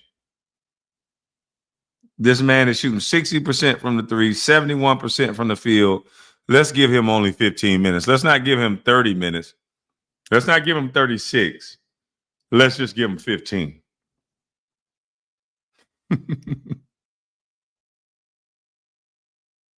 This makes me think about the coach. Maybe if Dalton had been in instead of stat Patter James, you could have closed the gap in that lead. 13. I said stats don't matter. It don't matter. At the end of the game, when you telling me the stats, it don't define the game. I said the nuances. Have you ever heard me use the words? It's about the nuances of the game. This is the nuances. This young man had a better game. A coach should be able to read the game and not manage the game and make on-time decisions of that game and say, this guy is having a better night, and let's keep this guy in the game.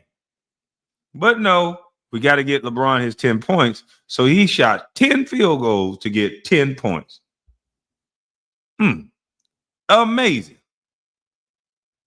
By these fanboy logic, NBA coaches can't discuss the NBA because a lot of them didn't play high-level basketball. And if they did, it was high school or college, and they were probably average players at best. Yeah, I mean, these guys, they know so much about the game. All they know, appreciate you, bro. All they know is don't talk about LeBron. That's all they know. Points on 7 attempts compared to LeBron, 10 points on 10 attempts. And by the way, Dalton got his 13 points without a single trip to the free throw line. Of course, LeBron James always gets a little extra help from the refs, at least attempts at help if he can make those free throws. Another option that would have been a good move to give more attempts to. Austin Reeves shot 50% that night. LeBron came 5th in scoring on his own team again, while being 3rd in attempts. Is that not a sign that this streak isn't worth talking about anymore? What are you going to do? Wheel him out there in a wheelchair and help him put it in with under?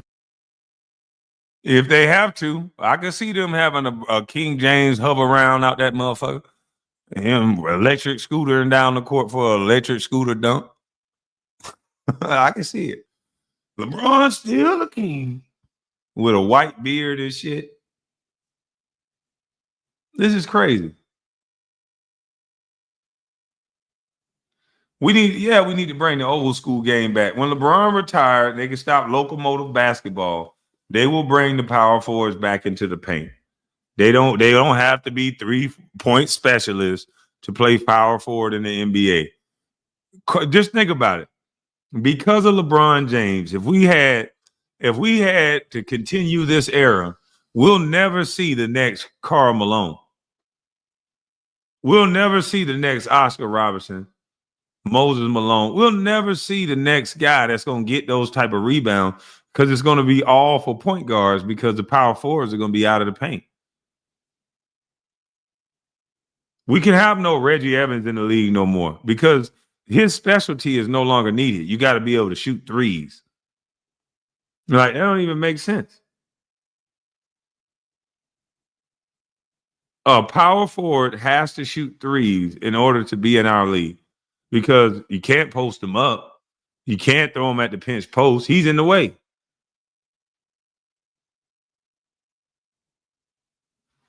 It's all your fault? Oh, okay.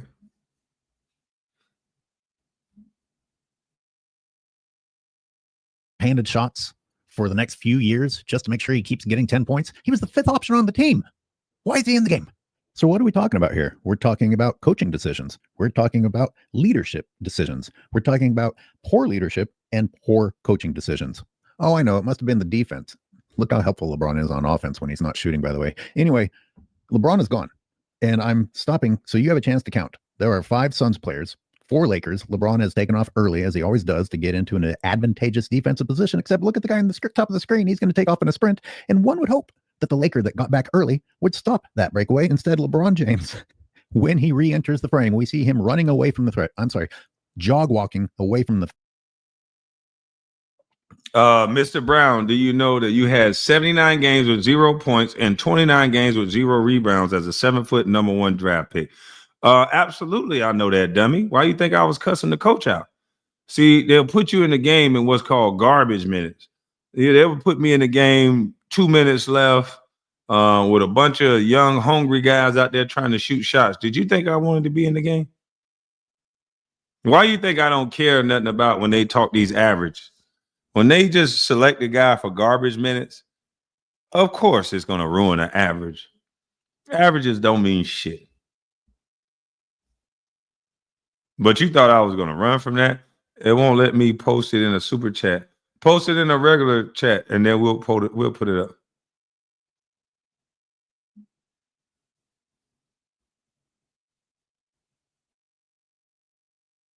Threat. Completely oblivious of the guy behind him, as a matter of fact.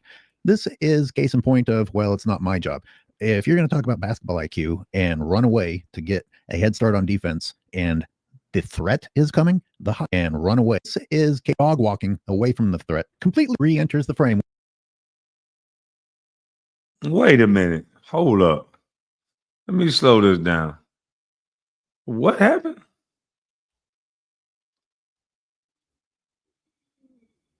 So LeBron left the frame already, and this guy gonna get a layup?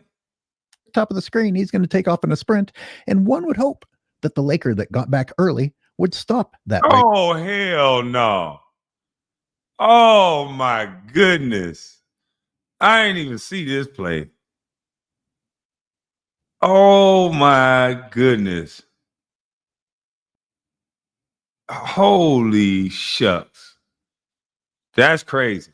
Talking about me does not make your king not look stupid doing this. Away. Instead, LeBron James, when he re-enters the frame, we see. Golly. First man back. Okay, so this is why this is atrocious. This man said he minds the game. LeBron was the first man back. He keeps his back turned to the man as if I don't got no responsibility as the first man back. That's BS. LeBron is already back in this frame. LeBron is supposed to turn, see the ball, and take the first man back. So before this frame even started, LeBron is ahead of this guy. This guy he's going to take off in a sprint, and one would hope that the Laker that got. Watch this. He takes off in his sprint. Now LeBron, look at LeBron. LeBron is back to the ball, not even looking at the man. His first assignment is the first man back. This is why the Lakers won't win. They won't call LeBron out. Would stop that breakaway. Instead, LeBron James, when he re-enters the frame, we see him running away from the threat. I'm sorry, jog walking away from the threat, completely oblivious of the guy behind. How is he going to get in shape like this is what I want to know. How is LeBron James going to get in shape like this? He started on that side. Yeah, he started on that side, ran the other way. I think LeBron point shaving right in front of us. Allegedly, I think I snapped. As a matter of fact, this is case in point of, well, it's not my job. If you're going to talk about basketball IQ and run away to get a head start on defense and the threat is coming, the high basketball IQ move is to stop the scoring threat, not to just wait and blame someone else. Well, it wasn't my man.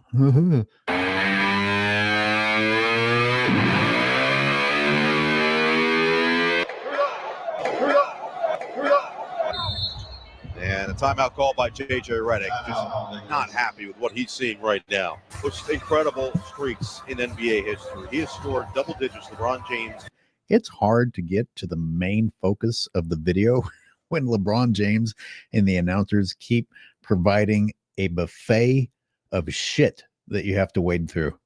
For example, multiple content creators and even the mainstream media have already pointed out that JJ Redick was getting mad at LeBron James at this point. He's over goofing off with the other team while his team's getting blown out. Bad as it gets when Brooks is the guy doing damage to the purple and gold.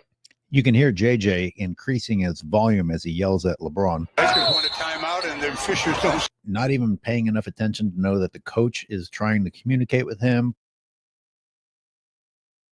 This is your king. This is your king. Down 21 points. I'm talking about you coming to play poker. Yeah. We're going to have no girls over. Yeah. Diddy party gone. Bron party started. Ain't no party like a Bron party. Yeah, come to my Bron party. Yeah, Savannah. Oh, she ain't going to be there. She'll be powdering her nose somewhere with her trainer. Yeah. Come on over. Who the hell? This is crazy. And you wonder why so many people go off on this clown. This is clown shit. Y'all getting beat by 20-something points. MJ would never. Y'all call this a GOAT? MJ would never. Kobe would never. Kobe would be goddamn ready to come to the bench and knock out one of his teammates. Losing like this? LeBron James don't care nothing about no winning, no basketball, no nothing. As long as he get his 10 points, as long as he get all the media, you know, the LeBron jock strap sniffers like Dreamers Pro would say, that's why I fucked that up. That ain't my saying. That's his saying. But I like it. As long as everybody's saying he the greatest, that's all he cares. And the record books are going to say he's a better three-point shooter than Reggie Miller, and we know that's cap. The record books are going to say he's a better scorer than Kareem. We know that's cap. I'll get a ball to Kareem any day over LeBron. Shit, maybe even at the three-point line.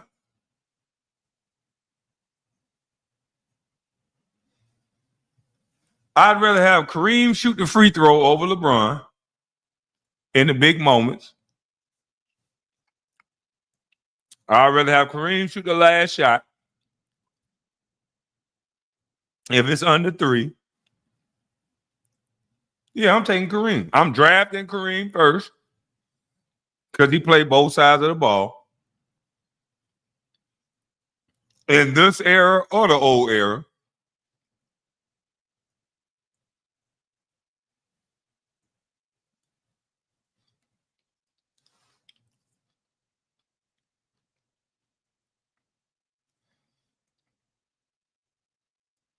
Oh, no, he better than Akeem, Kareem. He better than everybody.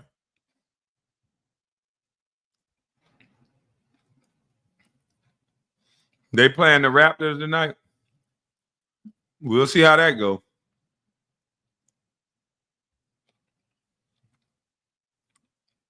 I gotta make sure I'm up to watch this game. I might take 2 naps tonight. I gotta make sure I'm up to watch this game.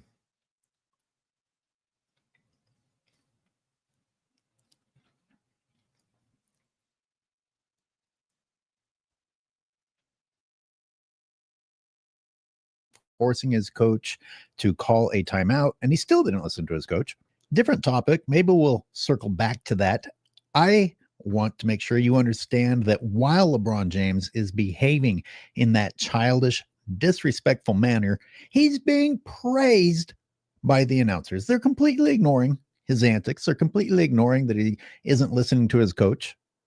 They are talking about this scoring streak while he has 4 points and is being blown out.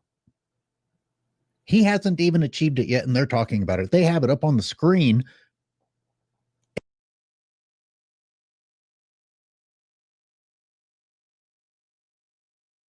I'm telling you, man, they ruined this game.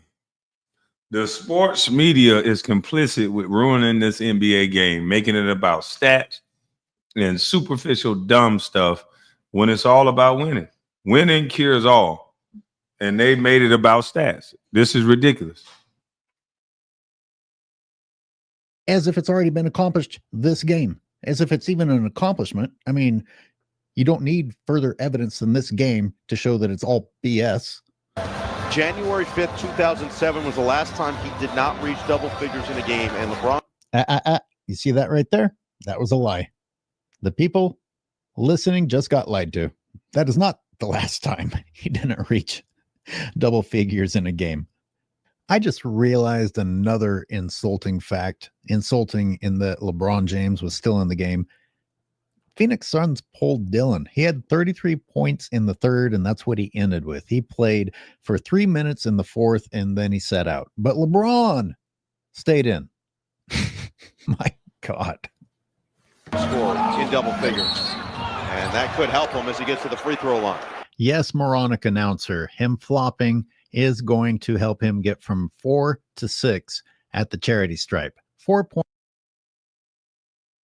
Now, that's so-called a foul. This is a foul. LeBron got no lift. It's over, people. If this is the greatness that we looking for, it's over. This man ain't got no lift. In traffic, he has 0 lift. Look how far he got off the ground, y'all. This is old man shit. This is what I do at the rec. No, I can get a little higher than this at the rec because ain't nobody 6'10" down there on the block. But this is old man. Double figures. He got 0 lift. That could help him as he gets to the free throw line. Yes, moronic announcer. Him flopping. The man got his arm straight up. LeBron is shooting with his right hand. So, of course, he's going to turn into the guy's arm. You're supposed to use your left hand. The guy is as straight as a board, and this is a foul. This is a foul. What else could the guy do but get out the damn way? Somebody tell me, how could this guy play defense other than get out of this dude's way? Tell me, y'all. I'm going to play it. I'm going to leave my mic on. Tell me as he gets to the free throw line. What do you got to do? Yes, moronic announcer. His arm him is straight up in the damn air. Going to help. Matter of fact, when LeBron hit him, he dislodged his arm. So what do you want the guy to do? To 6 at the get out LeBron's way so he could just dunk it. That's what they need to start doing with basketball. If it's a superstar, just play the Ludacris song. Move, bitch. Get out the way. You can stand there straight up and a guy bring his right arm into your arm, fall out of bounds, and that's a foul. Great basketball right there, boy. Ready stripe. 4 points to 6 points. I tell you, they're going to have to enforce the no flopping rule just to protect the cameramen and other people around the court, because these guys never look. They don't look where they're going. They're busy putting on the drama. They're busy falling down. They're looking at the rim as they backpedal. They're going to hurt somebody.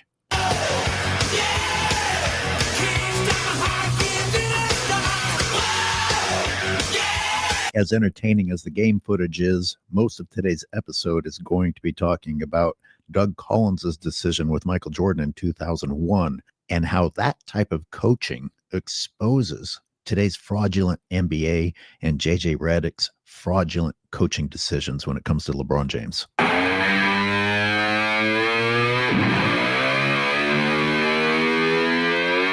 It's hard for me not to compare the behavior about third peer's decision. You may not agree with that coach's decision. Maybe you do agree with the coach's decision, but at least it seems like a coaching decision. Hey, you're not playing that great. I want to rest you for upcoming games. And, Michael Jordan turns around and scores 45 and 51 in those next two games. Maybe it wasn't such a bad decision. But it just really made me think about how JJ Redick didn't even make a coach's decision. He made a scripted drama decision. Consider that Jordan's terrible game that got him benched, he shot 2 for 10 and did not have a fourth period opportunity to try and improve on that. Well, the game that LeBron James stayed in until he got MJ got benched that game. MJ got up, worked out at 6 a.m., got a bunch of shots, came in serious business, had great day at practice. The next two games, 51 points, 40-some points. MJ went on a tear after that because they didn't know that MJ had got his knee drained right before that game. And that's the game MJ got his knee drained. And he still played. So he was in pain. Couldn't really move. His knee was stiff, but he still played. He was able to get another little rest time on that knee, got and worked out. But see, MJ rest time, and this is what differs between MJ and a lot of the newer players. MJ didn't believe in taking time off from basketball, like having multiple days of not doing work. He believed that made your injury get worse. He believed that you got to be up, functioning, and moving. And because if you're injured, if you're like injured, you need to go to the hospital. You need to go get a surgery or whatever. But if you're not going to get surgery and you decide that you're going to actually continue playing, then he felt like you should be working out or doing something on that muscle or on that thing that you want to try to play with. Because you can't just lay down and rest and then just go play in a game. It's not going to work that way. He believed in building up that callus, building up the muscle endurance and the muscle memory in order to be able to withstand an 82-game season. If you see these guys load manage and they still sit out. They sit out more and more. MJ played 82 games several times in his career.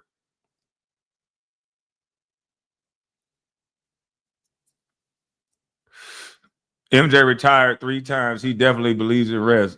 That's because you don't know shit about basketball. We'll let you just talk with that. You don't know shit about basketball. MJ is the winningest guy when it comes to getting to the finals. He's never lost. And he's never lost because he's consistent with his work. He works and he relaxes. Sometimes you didn't agree with the way he liked to relax. What relaxed MJ was golfing and a cigar and some cognac. That's the way he unwind. You may not agree with it, but that's the way he did it. A card game and a cigar and some cognac. He's relaxing. But when it's time for him to work, you're getting 100% maximum effort every single time. And that's in practice too. I dare say I seen MJ. I guarantee you some of the Bulls players could probably attest to this when he was a younger player. They probably seen a better MJ in practice than they seen in the games. They probably saw a better MJ in practice than he seen in the game. MJ was having fun in those games. MJ did the dirty work, bust your nose, got his nose broke, got his rib broke, and practice. He played like a wild man in practice. All this other players didn't want to practice. No. In practice was his time to shine. It was his time to talk shit. It was his time to lead the team. It was his time to see who's going to be able to take it. Who's going to be able to be at the end of the herd when it's nut cutting time. And he tested the will of every man. And he did that in practice. And if you don't practice this game, how can you play it?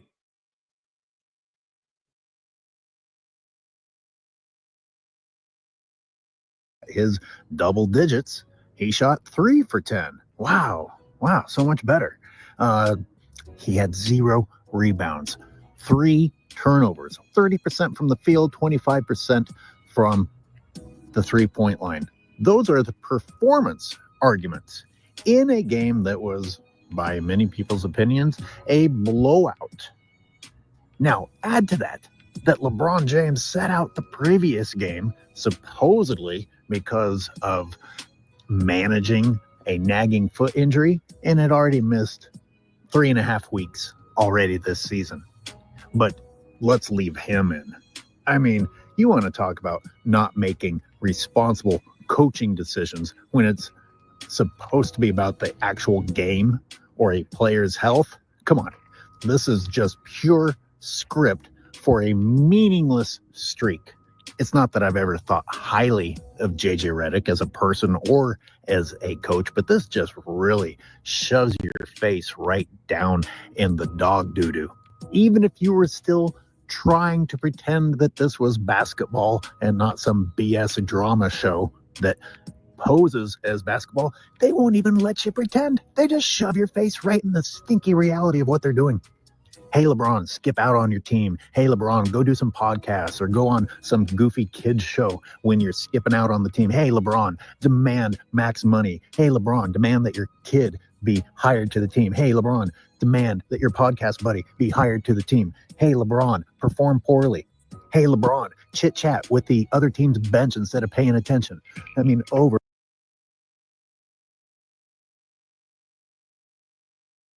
and over and over and over again. And what happens? JJ gives him what he wants. Sounds like a very simple point that I'm making, but I'm wondering how many other.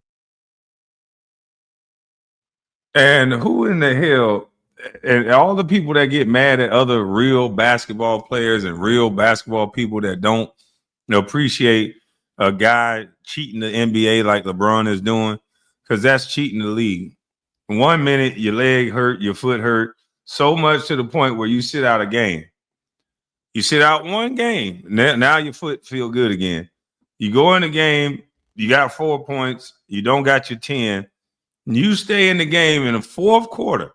You don't say, hey, I got to move on to the next game. I got to be healthy for the next game. Let's preserve this foot. No, let me stay in until I get 10 points and then take me out. If it's not about stats, then you tell me. That is crazy. MJ got taken out the game. He accepted it on the chin, came back, turned into the monster and the gorilla that he already once was. Well, he already been the whole time. Just had a bad game.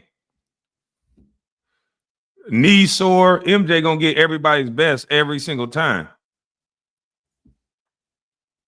You can't come out there with a sore knee or whatever else. There's no excuse. And at the time, MJ was 40 years old. So, yeah, this was a cheat of the game in order to get a stat, because JJ Redick should have took LeBron out of the game and made that decision. And let's see what LeBron would have done on the sideline. I think LeBron would have slapped JJ Redick. If he would have made him miss that stat, that accolade, because all he cares about is stats, I think LeBron would have Latrell Sprewell JJ Redick.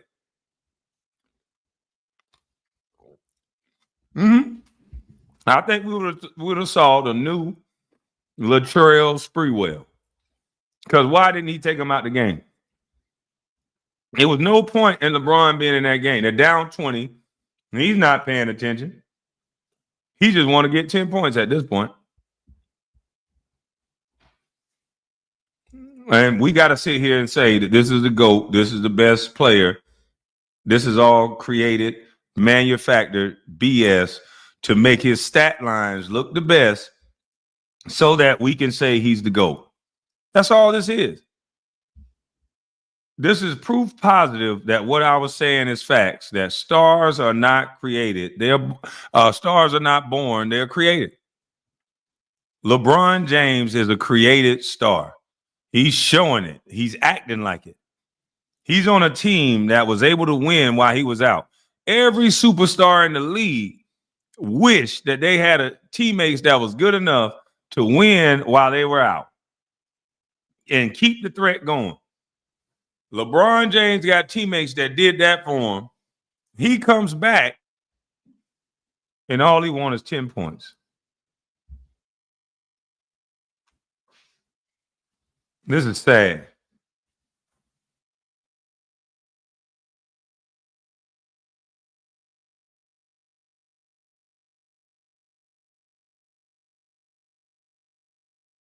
People are thinking this. The difference between Doug Collins making an actual coaching decision and JJ Redick making a non-coaching decision. Let's keep a BS streak going decision at the detriment of the team. And if you believe any of these injury reports, then it's at the detriment of the player also. Some people say they see the ice cracking, they see JJ losing his patience, and yet he still seems to be bound to ultimately serving LeBron James's agenda. Or maybe he can push back a little bit because LeBron James has something to lose also, in that JJ Redick was his idea, and therefore JJ Redick needs to look like he's doing a good job. Well, wait a minute. No, LeBron always denied his involvement with JJ, didn't he? Like, that's believable. But anyway, like any good politician, just deny. So I guess LeBron's in the clear. Let's look at that fourth period really quick, shall we? That fourth period that LeBron James helped his team so much. That fourth period that it was important enough to forget his battles with injury and forget that it's a blowout and leave him in the game. Well, we kick things off with a turnover. Great. Good having you in the game there, LeBron. Next, a phantom foul to get LeBron James to the free throw line. This is just absolute BS. Look at the trajectory of LeBron's body. Look at him aiming at the defender who was actually standing straight up and down. And then at the end of it all, LeBron gets away with shoving the defender after the play's over.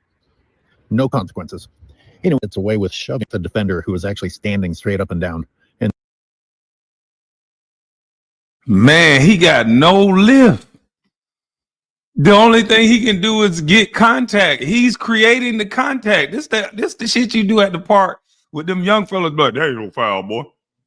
Shut up, boy. Quit being soft. That ain't no foul. That's what you do when you old. And that's what I did with my son. I knew I was offensive fouling. Shut up, boy.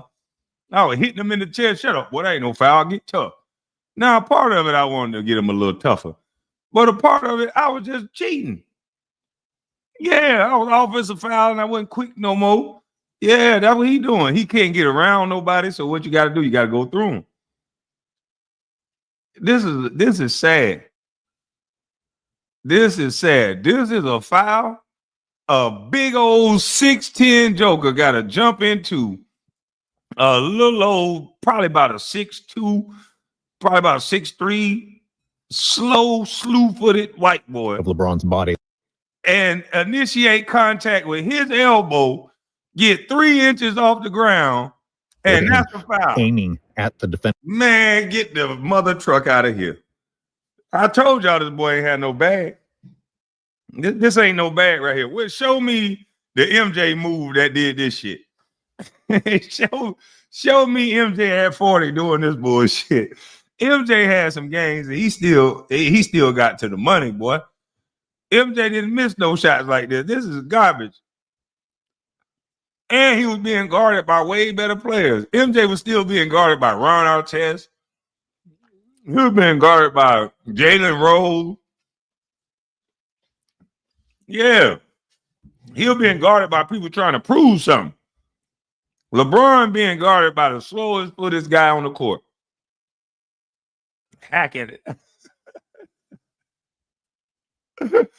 Hey, he being guarded by the slowest dude on the court. I'm just making that up. I don't know how fast this dude is. But this is a guard, a 3-point shooter.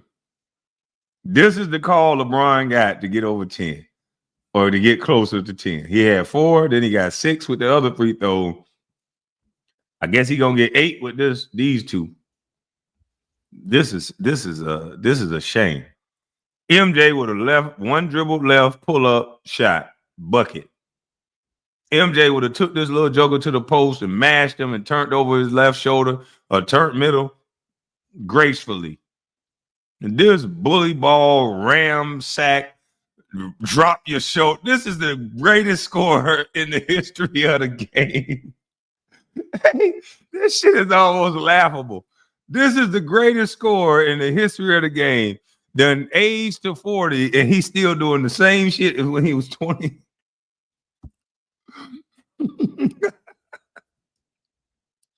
This storyline is so funny. Golly. I bet you we could take Paul Pierce, high cognac smoking ass, cognac drinking ass. Well, I don't know what he drank. I'm just adding that to it. But I know he smokes that reefer. We can take Paul Pierce off the couch right now. Just tell him to stretch. Put him in for one play against this dude right here. And I guarantee you the move he do would be better than LeBron. Ask Paul Pierce right now. He'll tell you that. He a mash dude. He probably wouldn't even have to put the ball on the floor. KB, so you think LeBron falling off like bike chains? I think it's over, boy. If this the move he got to do, it's over, man. This shit is over. Look at this shit. This big 6'10" Bronco Bull, this the move he did. A phantom foul to get LeBron James to the free throw line. This is just absolute BS. Look at the trajectory of LeBron's body. Look at him aiming at the defender who was actually standing straight up and down. And then at the end of this is the damn greatest scorer that ever played. Man, y'all better cut this shit out. If y'all sell movie tickets to this movie, you give me one for free, I wouldn't watch. You give me one for free, I wouldn't watch. it all, LeBron gets away with shoving the defender after the play's over. No consequences. Anyway, LeBron can only hit 1 out of the 2, but one of those gets him from 6 points up to 7. Let's not forget the importance of screaming like a bitch so you get that call. Wow, that's enough for me to idolize him. So inspiring. So all he needs now is a 3-pointer to hit 10. He eventually hits that, but he does take one more shot before JJ sends him to the bench at 5:44. This leaves LeBron James at 3 of 10. And I know you LeBron fans, that you just want to deflect and you just want to point at anything that's ever happened in history except for look at what's in front of you. And you want to say, hey, Jordan had bad games too. Well, look, he got benched for it with complete disregard from the coach that he had an entire fourth period to get 4 points to keep a scoring streak going.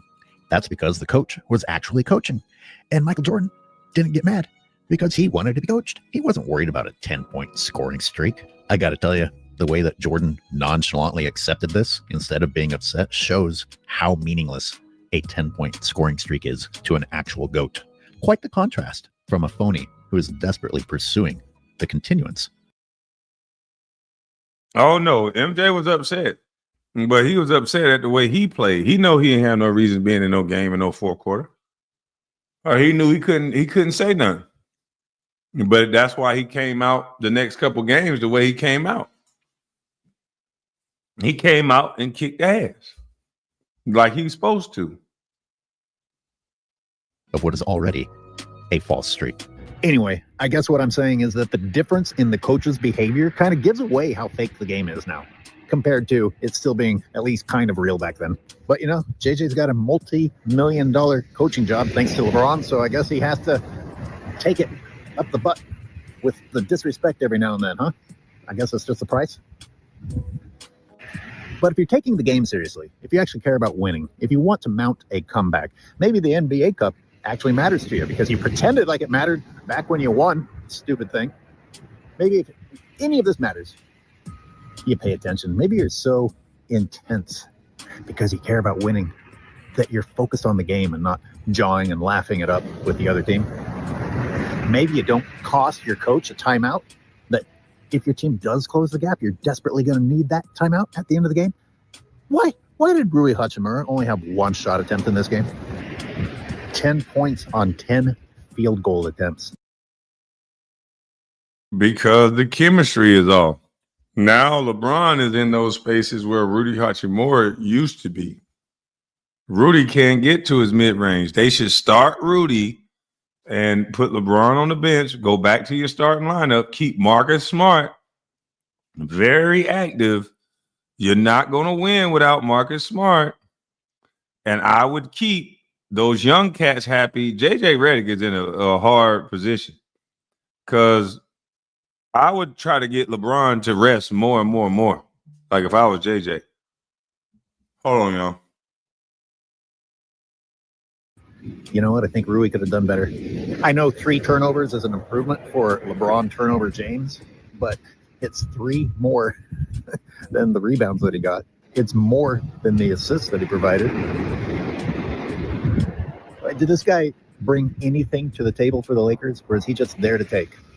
Of course, we all know that answer and have known that answer for a very long time. You know, some people don't like that Jordan played when he was old, or they kind of wish the Wizards' years didn't happen. And some people say, those Wizard years were actually pretty good. And I'll tell you this, you weren't wondering constantly if he was going to show up. You weren't wondering constantly if he was going to fake an injury or load manage. Nope. Until his season was ended, he was showing up for every game. And after Doug Collins benched him, he came back, dropping 45 and 51. LeBron James? What's LeBron James going to do after this? We don't know if he'll even play. And we don't know what the excuse will be this time. What we do know is that we probably shouldn't take it seriously. Someone in mainstream media mentioned that LeBron James was putting his personal stats above the best interest of the team. And again, we go back to JJ Redick. Now, why would you type that, King Meach? That's some asshole stuff to type. First of all, MJ played when he was 40 as well. So why would you say something like that about, why would you add in Kobe to that? That's stupid. It's like y'all LeBron fans, boy, y'all something else. But listen, man, I appreciate all the super chats. That's my time. I'm up out of this thing. I'm gone. Y'all have, hold on. And to the people saying I'm a scammer, I buy chats in the member dummy. I buy chats. I'm a member dummy. How that makes sense? Yeah, I didn't say you was a scammer, so I don't know what they talking about on that, but hopefully you was able to put that in the chat.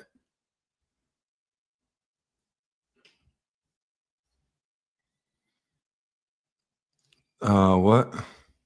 KB, this is not the first time he texts something like that. This dude a fucking clown, bro. Well, you know, he'll be all right. Life will teach him. Life will teach him. But y'all have a blessed day, man. I'm up out of this thing. I'm gone.